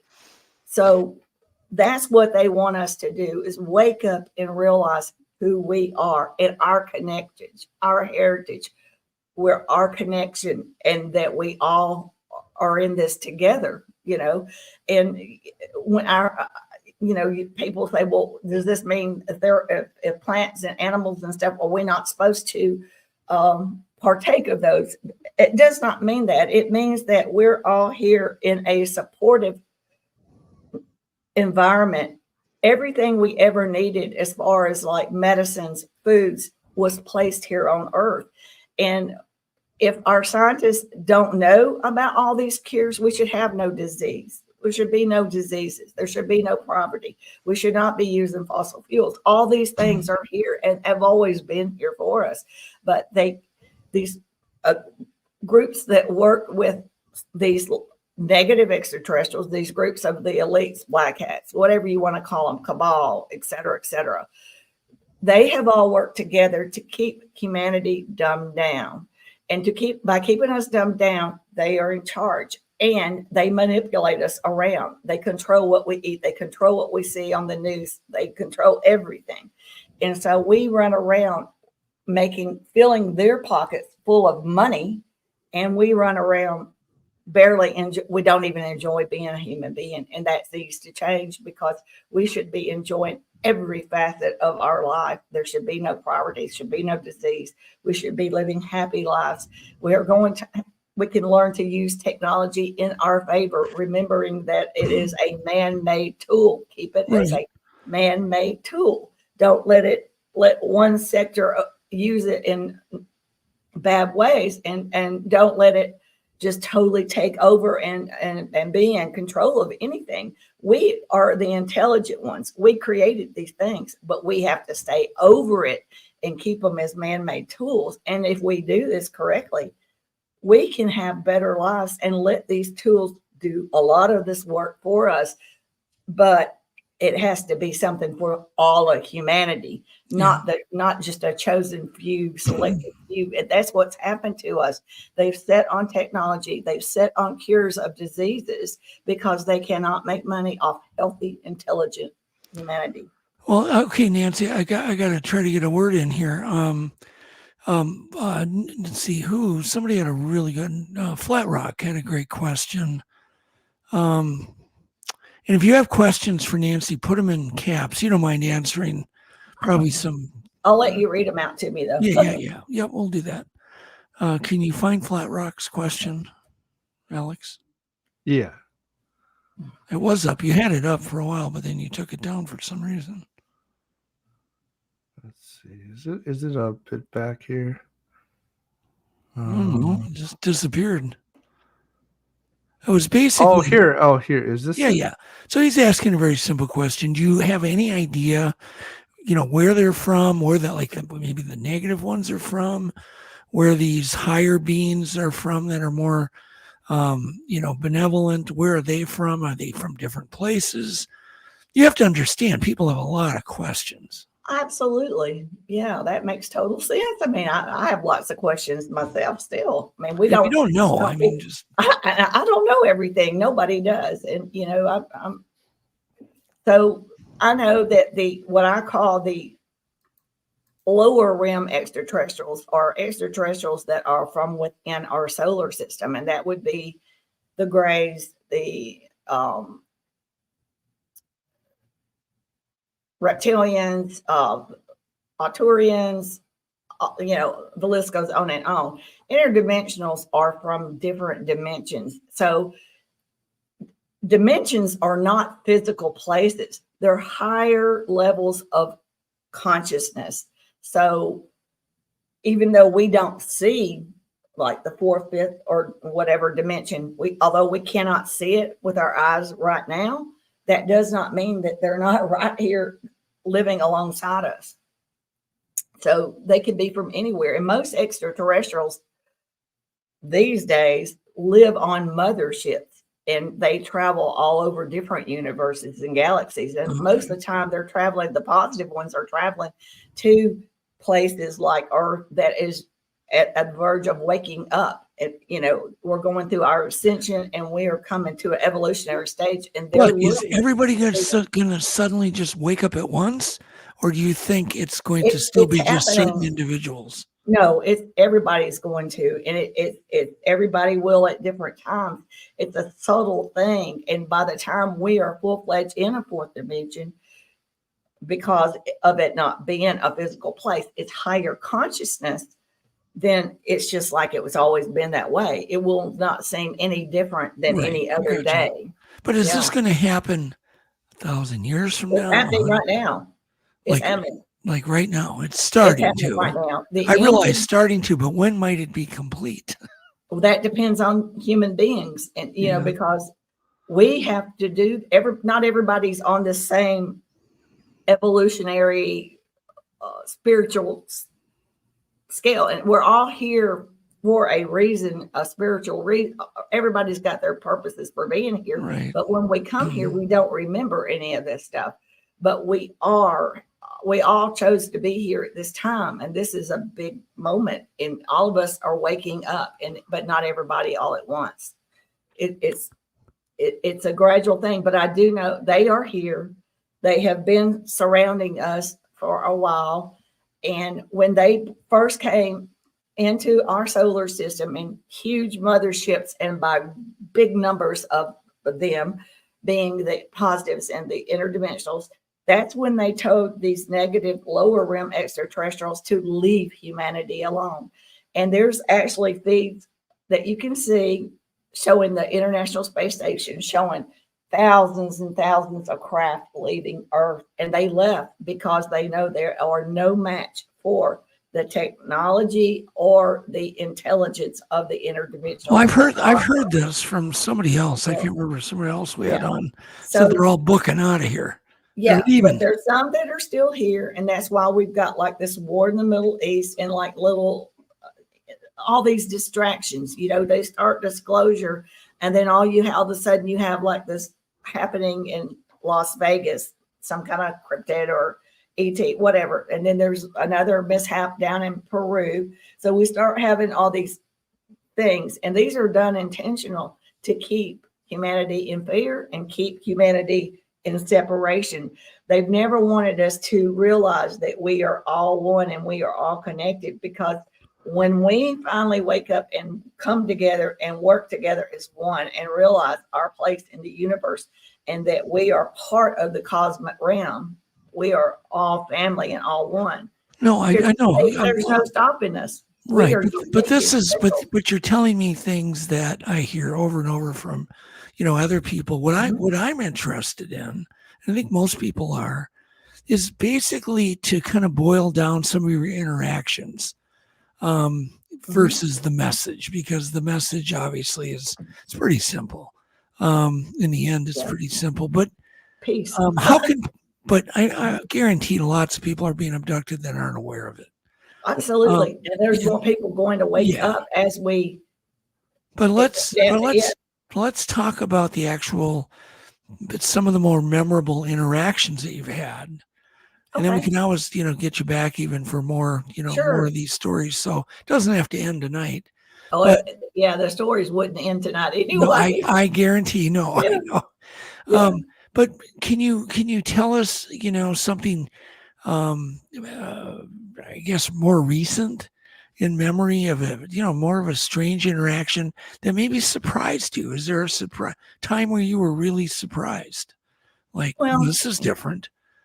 Back in September, this past September, when they wanted my son and I to go to Mexico and go up to this mountain, and it took us 3 hours to get up to this mountain. And when we got up there, it was primitive, and they wanted us to meet an indigenous tribe and understand. Basically, this tribe were called the Zapotec, and they're also called the people of the clouds. And they wanted us to meet with them and understand that they were on the verge of an ascension, and they were as old as the Incas and the Mayans. They go back that far. And so they wanted us to understand that they were on the verge, and it plummeted. It ended because of our younger generation decided to move away and not maintain the culture and traditions of their tribe. And this indigenous tribe, they do not speak Spanish. They have their own language, and they go way, way back. And they're the most eco-friendly people I had ever seen in my whole life. And they live very simple lives. They live off the land. They grow what they need. They are one with nature. They never take more than what they need. For example, they look at plants as living beings, and they looked at everything as living beings, and you don't abuse or take more than you need. And they also thank the tree for giving them shade, thank the tree, this, that, all these things. So that to me was pretty significant, because here we see a lot of indigenous people, and even we from way back, prior humans had an appreciation and an affinity for the world around us, and we've lost this. So for me, that was a wake-up call, and see how if we do not use technology in the proper ways, it can destroy us, and we lose all the beautiful, wonderful values of life and of part of our planet, because we're all connected. So for me, that was a really big thing for me to learn that, and to be able to share that with people, because a lot of people laugh. But and other things too, I've been on craft, and I was with a group of explorers, and there were some aquatic beings and some humanoids that were very, very tall and looked human, but were definitely not human. So when I say they looked human, they have some human characteristics, but they definitely were not human.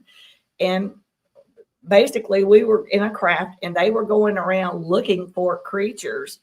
And I didn't even know what the word at the time when I was with them doing this. I wasn't physically doing anything. I was observing, but they were looking for these cryptid type creatures that had jumped between dimensions and were creating havoc.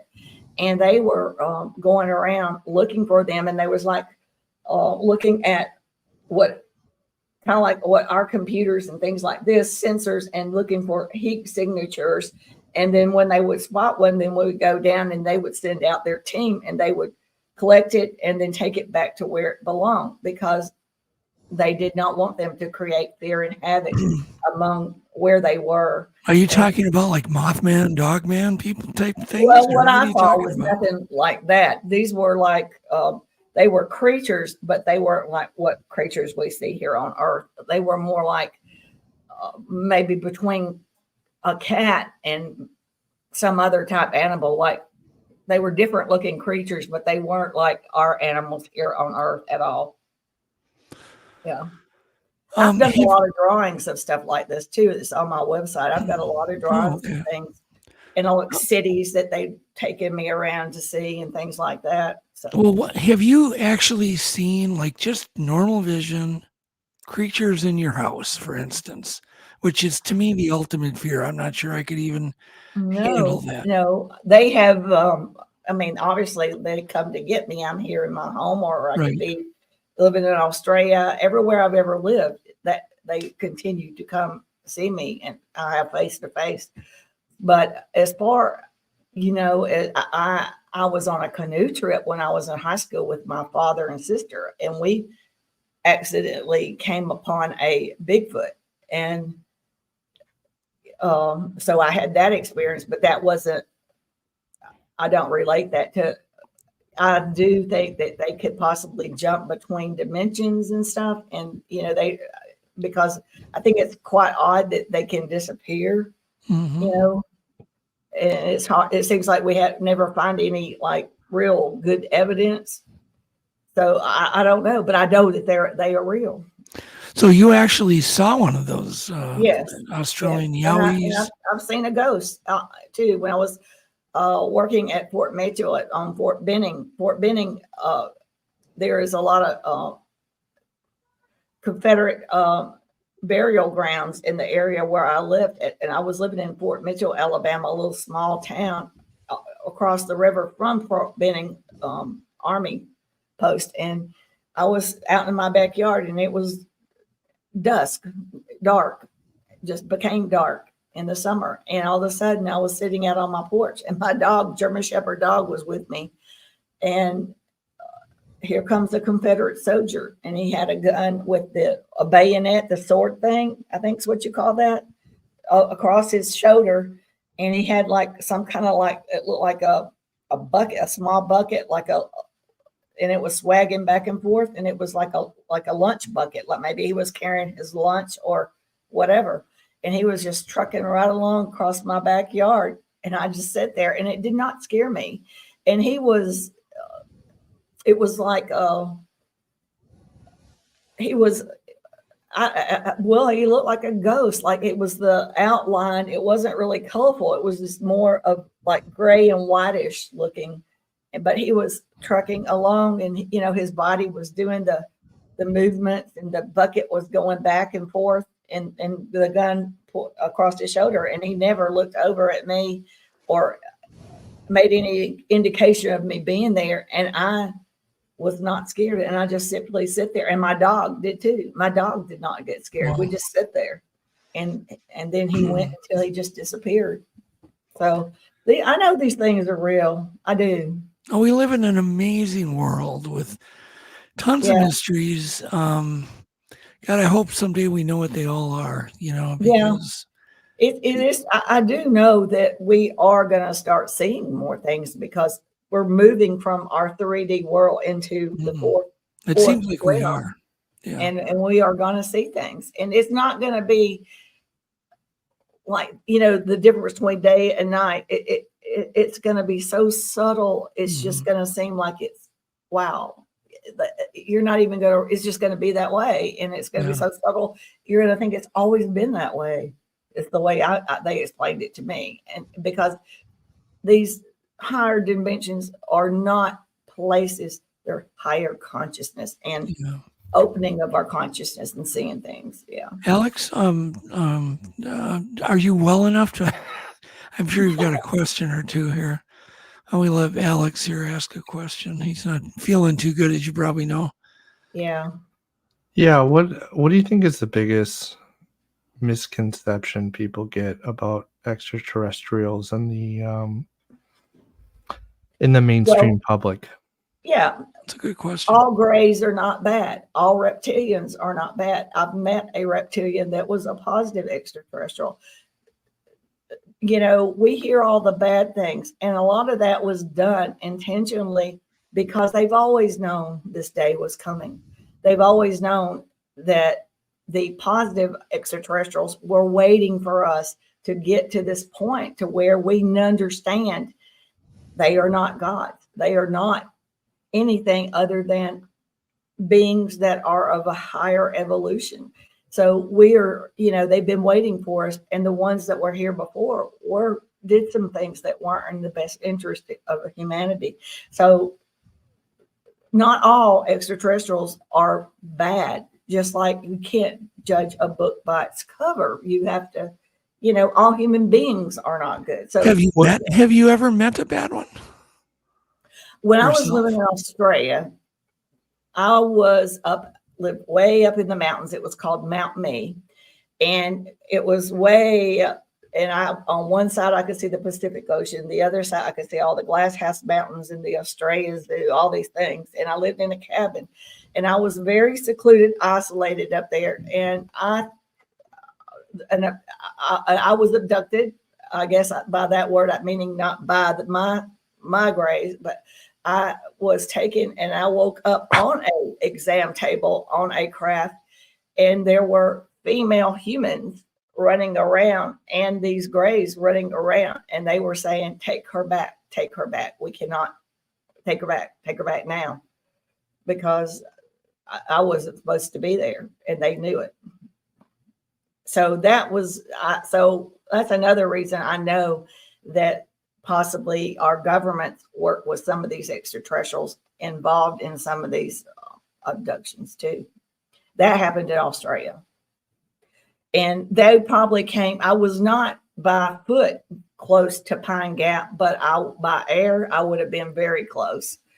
and it was no light pollution at all. The main reason I moved up there was because of the beauty of the sky, the Southern Cross and the Milky Way and all these things. It was just so beautiful. And I did a lot of stargazing and stuff. That's why I went up there. Very interesting. Are reptilians part of our government disguised as people? That's kind of an urban legend, or is there some truth to it?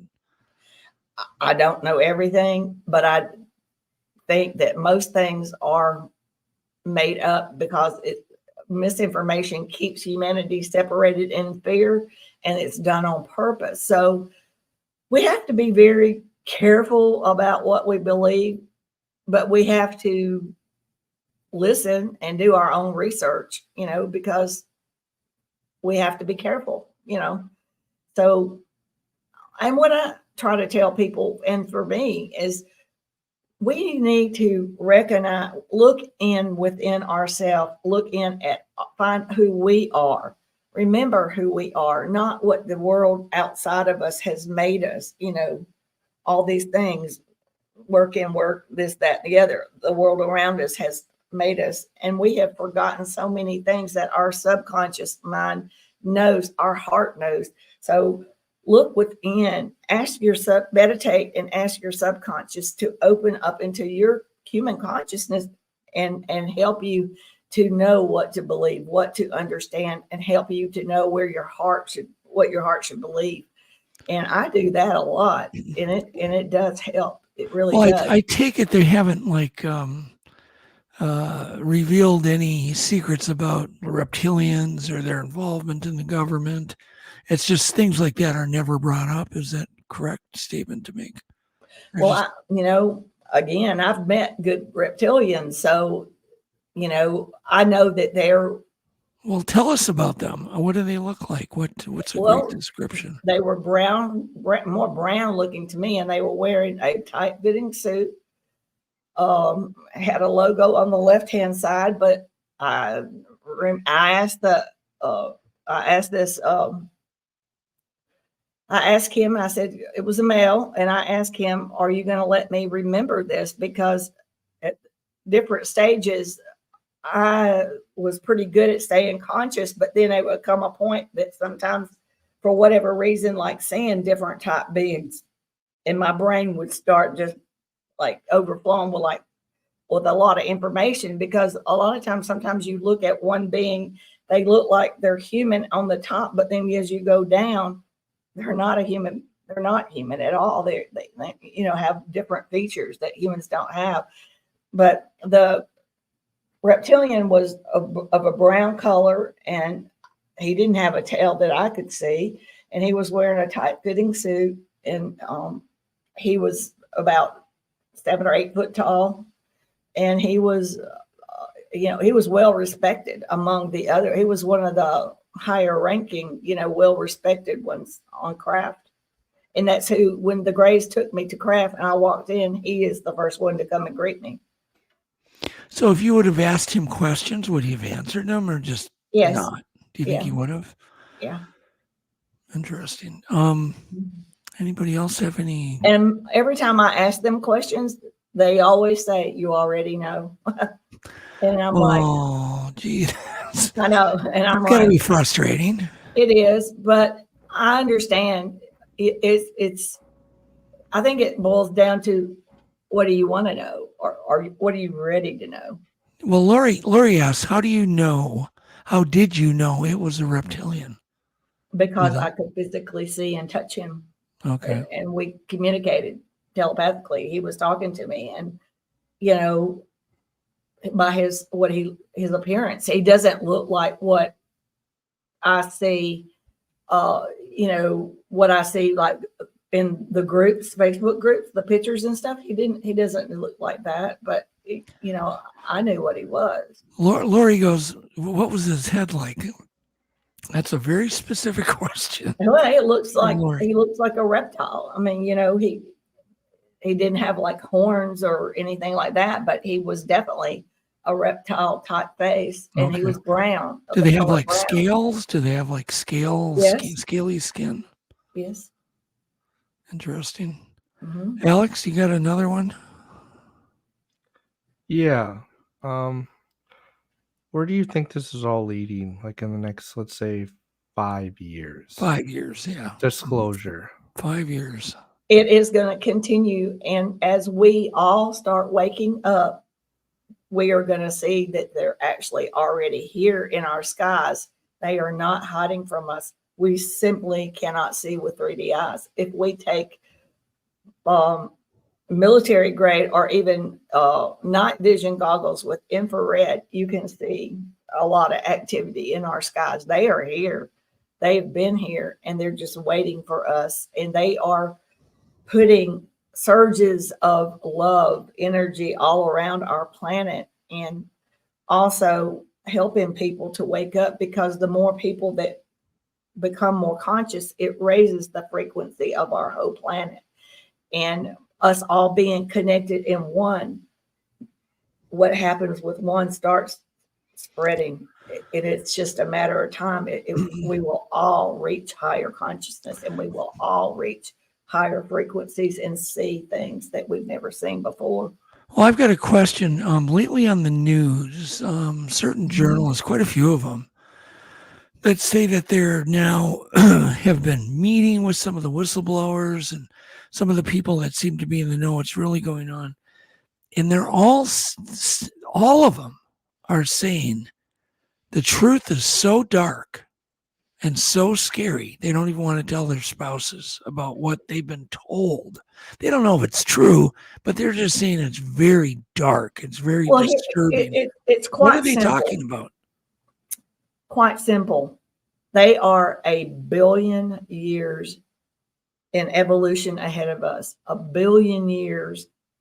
What we use the word or term technology. There is no word or term for what their abilities are. There is no such thing as time. There is no such thing as currency. So the way that they travel, our physics does not apply. Our sciences does not apply. So we're looking at things that our governments, our military, they cannot tell you how they do any of this, because we are not to that level of consciousness, or they, like I said, they don't even, the word technology doesn't exist. It just is. And when they travel, they don't use fossil fuels or anything, or these created propulsion systems. They don't do that. Their craft are living beings. Their craft have a consciousness. When their pilots are created, it's in their DNA. They are created to be a pilot. Basically, every extraterrestrial, or they reproduce, they can do this test tube wise, and they can genetically create an offspring to do whatever they feel necessary for whatever reasons. So if he's created to be a pilot, the pilot and a craft are one. Nobody else can fly that craft. They are in sync. So when the pilot sits down, puts his hands down on it, and then their mind and the craft and the consciousness of the two connect, he simply thinks where he wants to go or she wants to go, and they go. There's interesting. What about orbs? You know, we see a lot of orbs. I've seen many of them. I'm talking about, bright, big. I've even seen a few in the daytime, but bright, basketball, beach ball size, glowing balls of light. Do they have anything to do with extraterrestrials?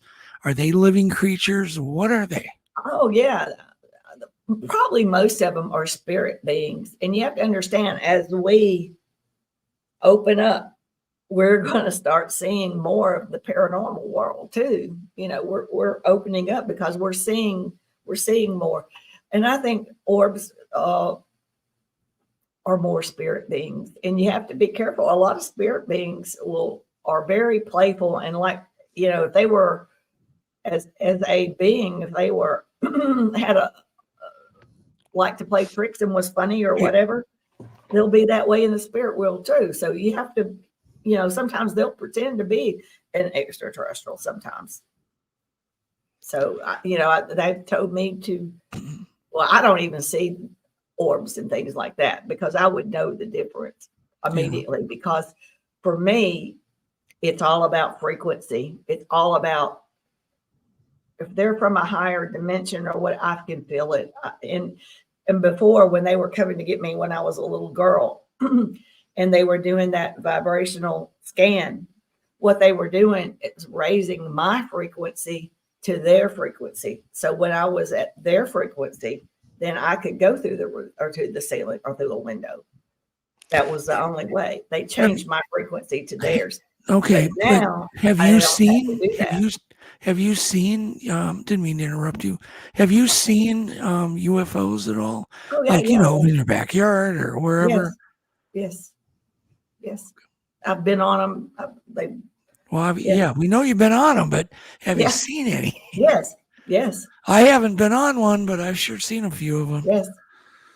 As a matter of fact, I will say about August,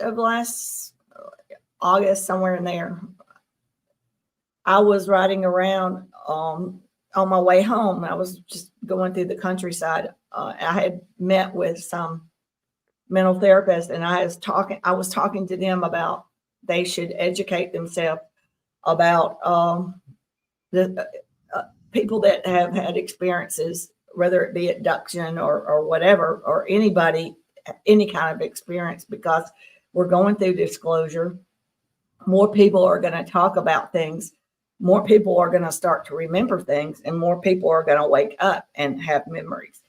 And I was telling them that if they would educate themselves and be familiar, that as disclosure continues, a lot of people are going to be crushed by some of this information that is going to come out and that they're going to learn because they were brought up in a world of thinking one way.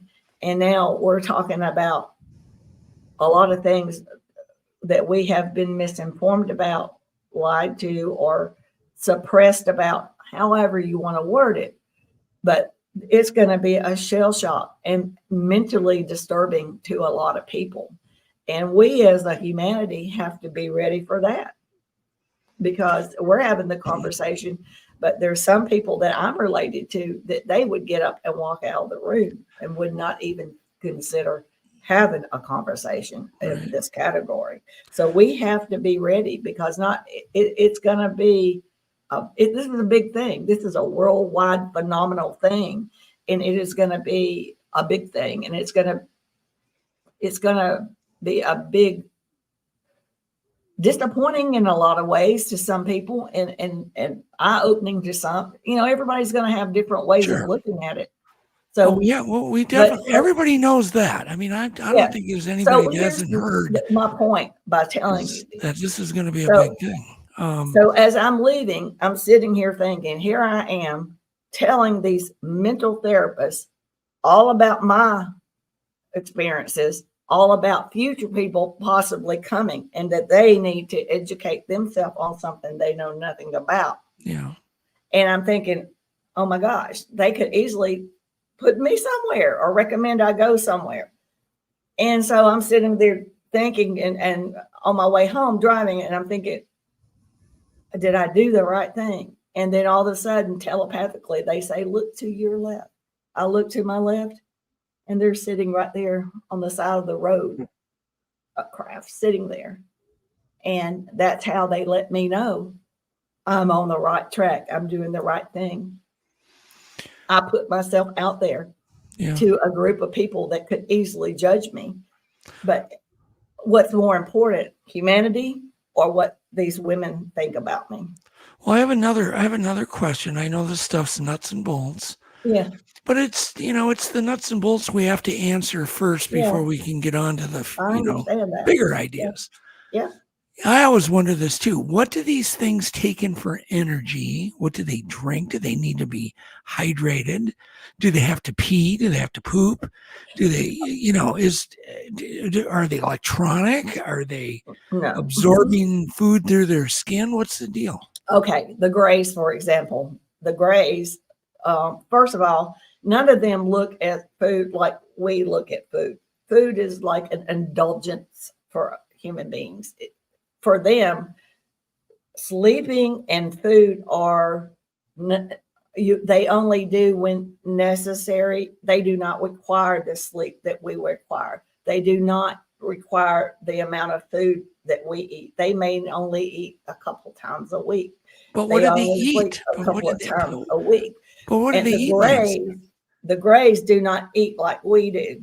Okay, they make a nutrient paste of nutrients. Everything is a nutrient, and for them, it does not have to have flavor. It's simply like a vitamin, and they rub it into their skin, and it absorbs in that way, and it is excreted out that way.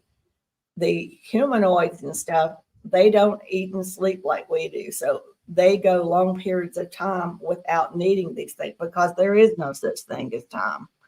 So everything is different. Yeah. But yeah, they have to eventually have to eliminate, but not like we do, because they look at food as a nutrient. It is not like dessert or appetizer or whatever. It's all about the proper, it's for nutrient to survive. Yeah. By the way, that thought in question came from John Baranichuk, which is a great question, because I have thought about that. What do they eat? Do they eat Pop-Tarts? Do they eat? No. They would not touch our food. They would not touch our water. They don't like our air. It's full of toxins. Mm-hmm. They would not, and it's just like the cattle mutilations and stuff. Extraterrestrials have no need for anything. Well, who in the world, Nancy, is doing these? I think that's a group of elite, and they may use some of the technology from the Greys to do the type of slicing and dicing that they do, because it's laser perfect. So, but the Greys have no use for anything like that. They are, if the closest they are more of a vegetarian type creatures. Yeah.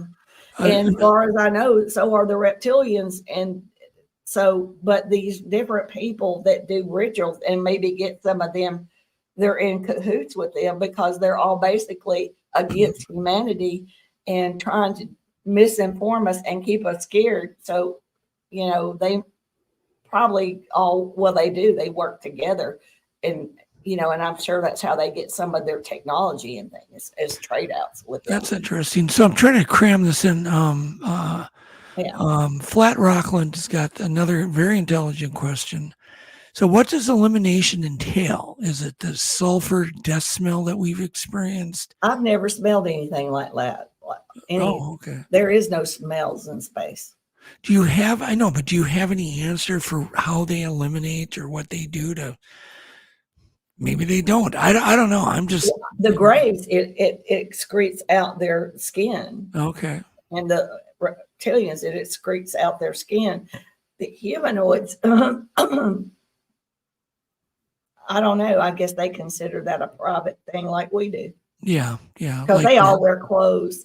Some of You're the Greys, talking about like what they call the blondes, I guess. Yeah, they all wear clothes. Yeah, and even the interdimensionals that are 7 and 8 foot that don't look like as human as the blondes and Nordics, but they still and they have activities and socialize. They've showed me on craft where they have, they all play a part together and do their jobs, or as we would call jobs, but they don't get paid. Everybody is in corporation. There is no currency, but then they have activity time, and they have socialize and have activities. So Cool Hand asked, are they mutilating cattle? We already asked that, and she said that's the elites that are doing that. So it's not. But I'm not saying that they've not been given technology and that the Greys are not there showing them how to do these things.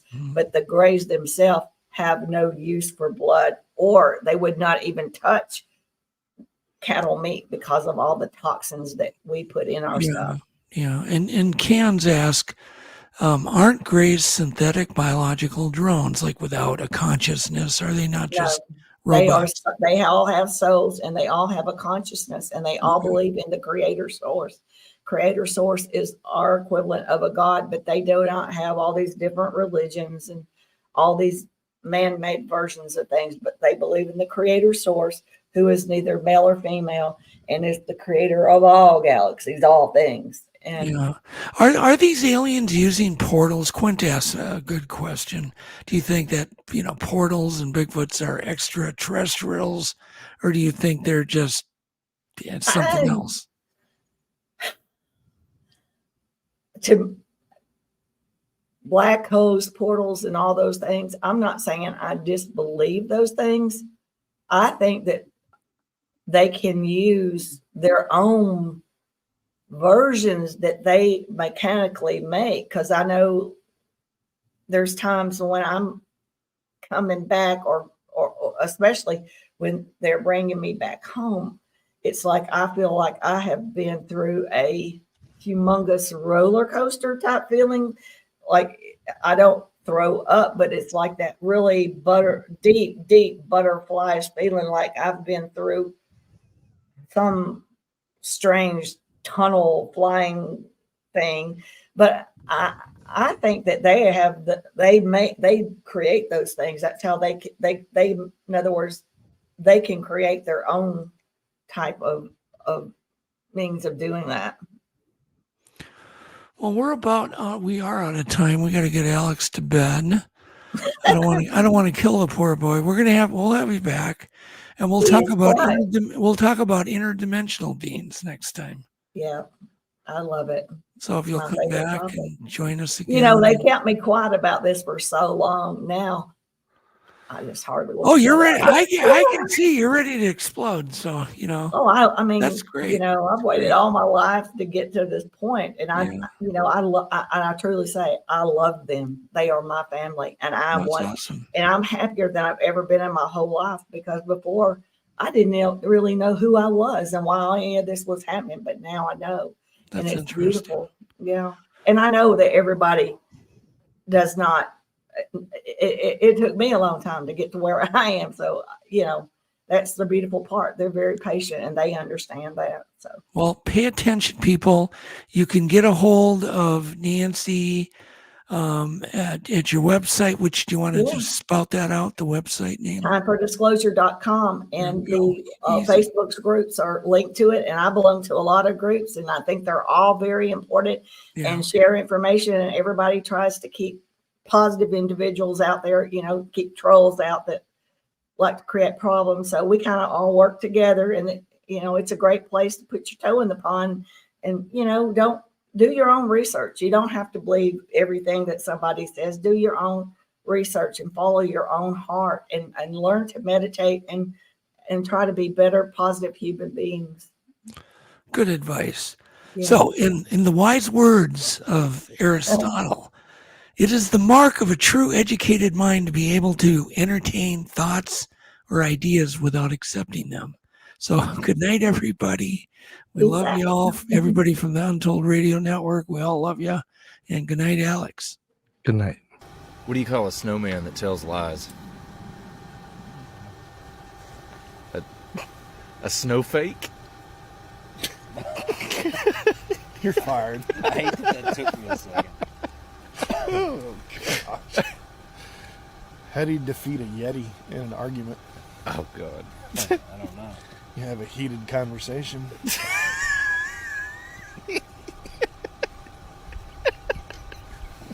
Yep.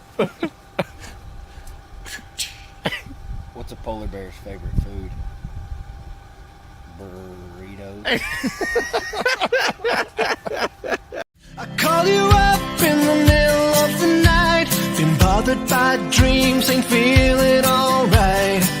You give me comfort. experts say just give it some time. By the end of our talk, I'm feeling just fine. You and I will always know where we belong. This ain't no ordinary love we got going on. I'll pick you up in my 59 Ford. We head on down the road until we get bored. Just you and me and the sun and the wind. If the rain should start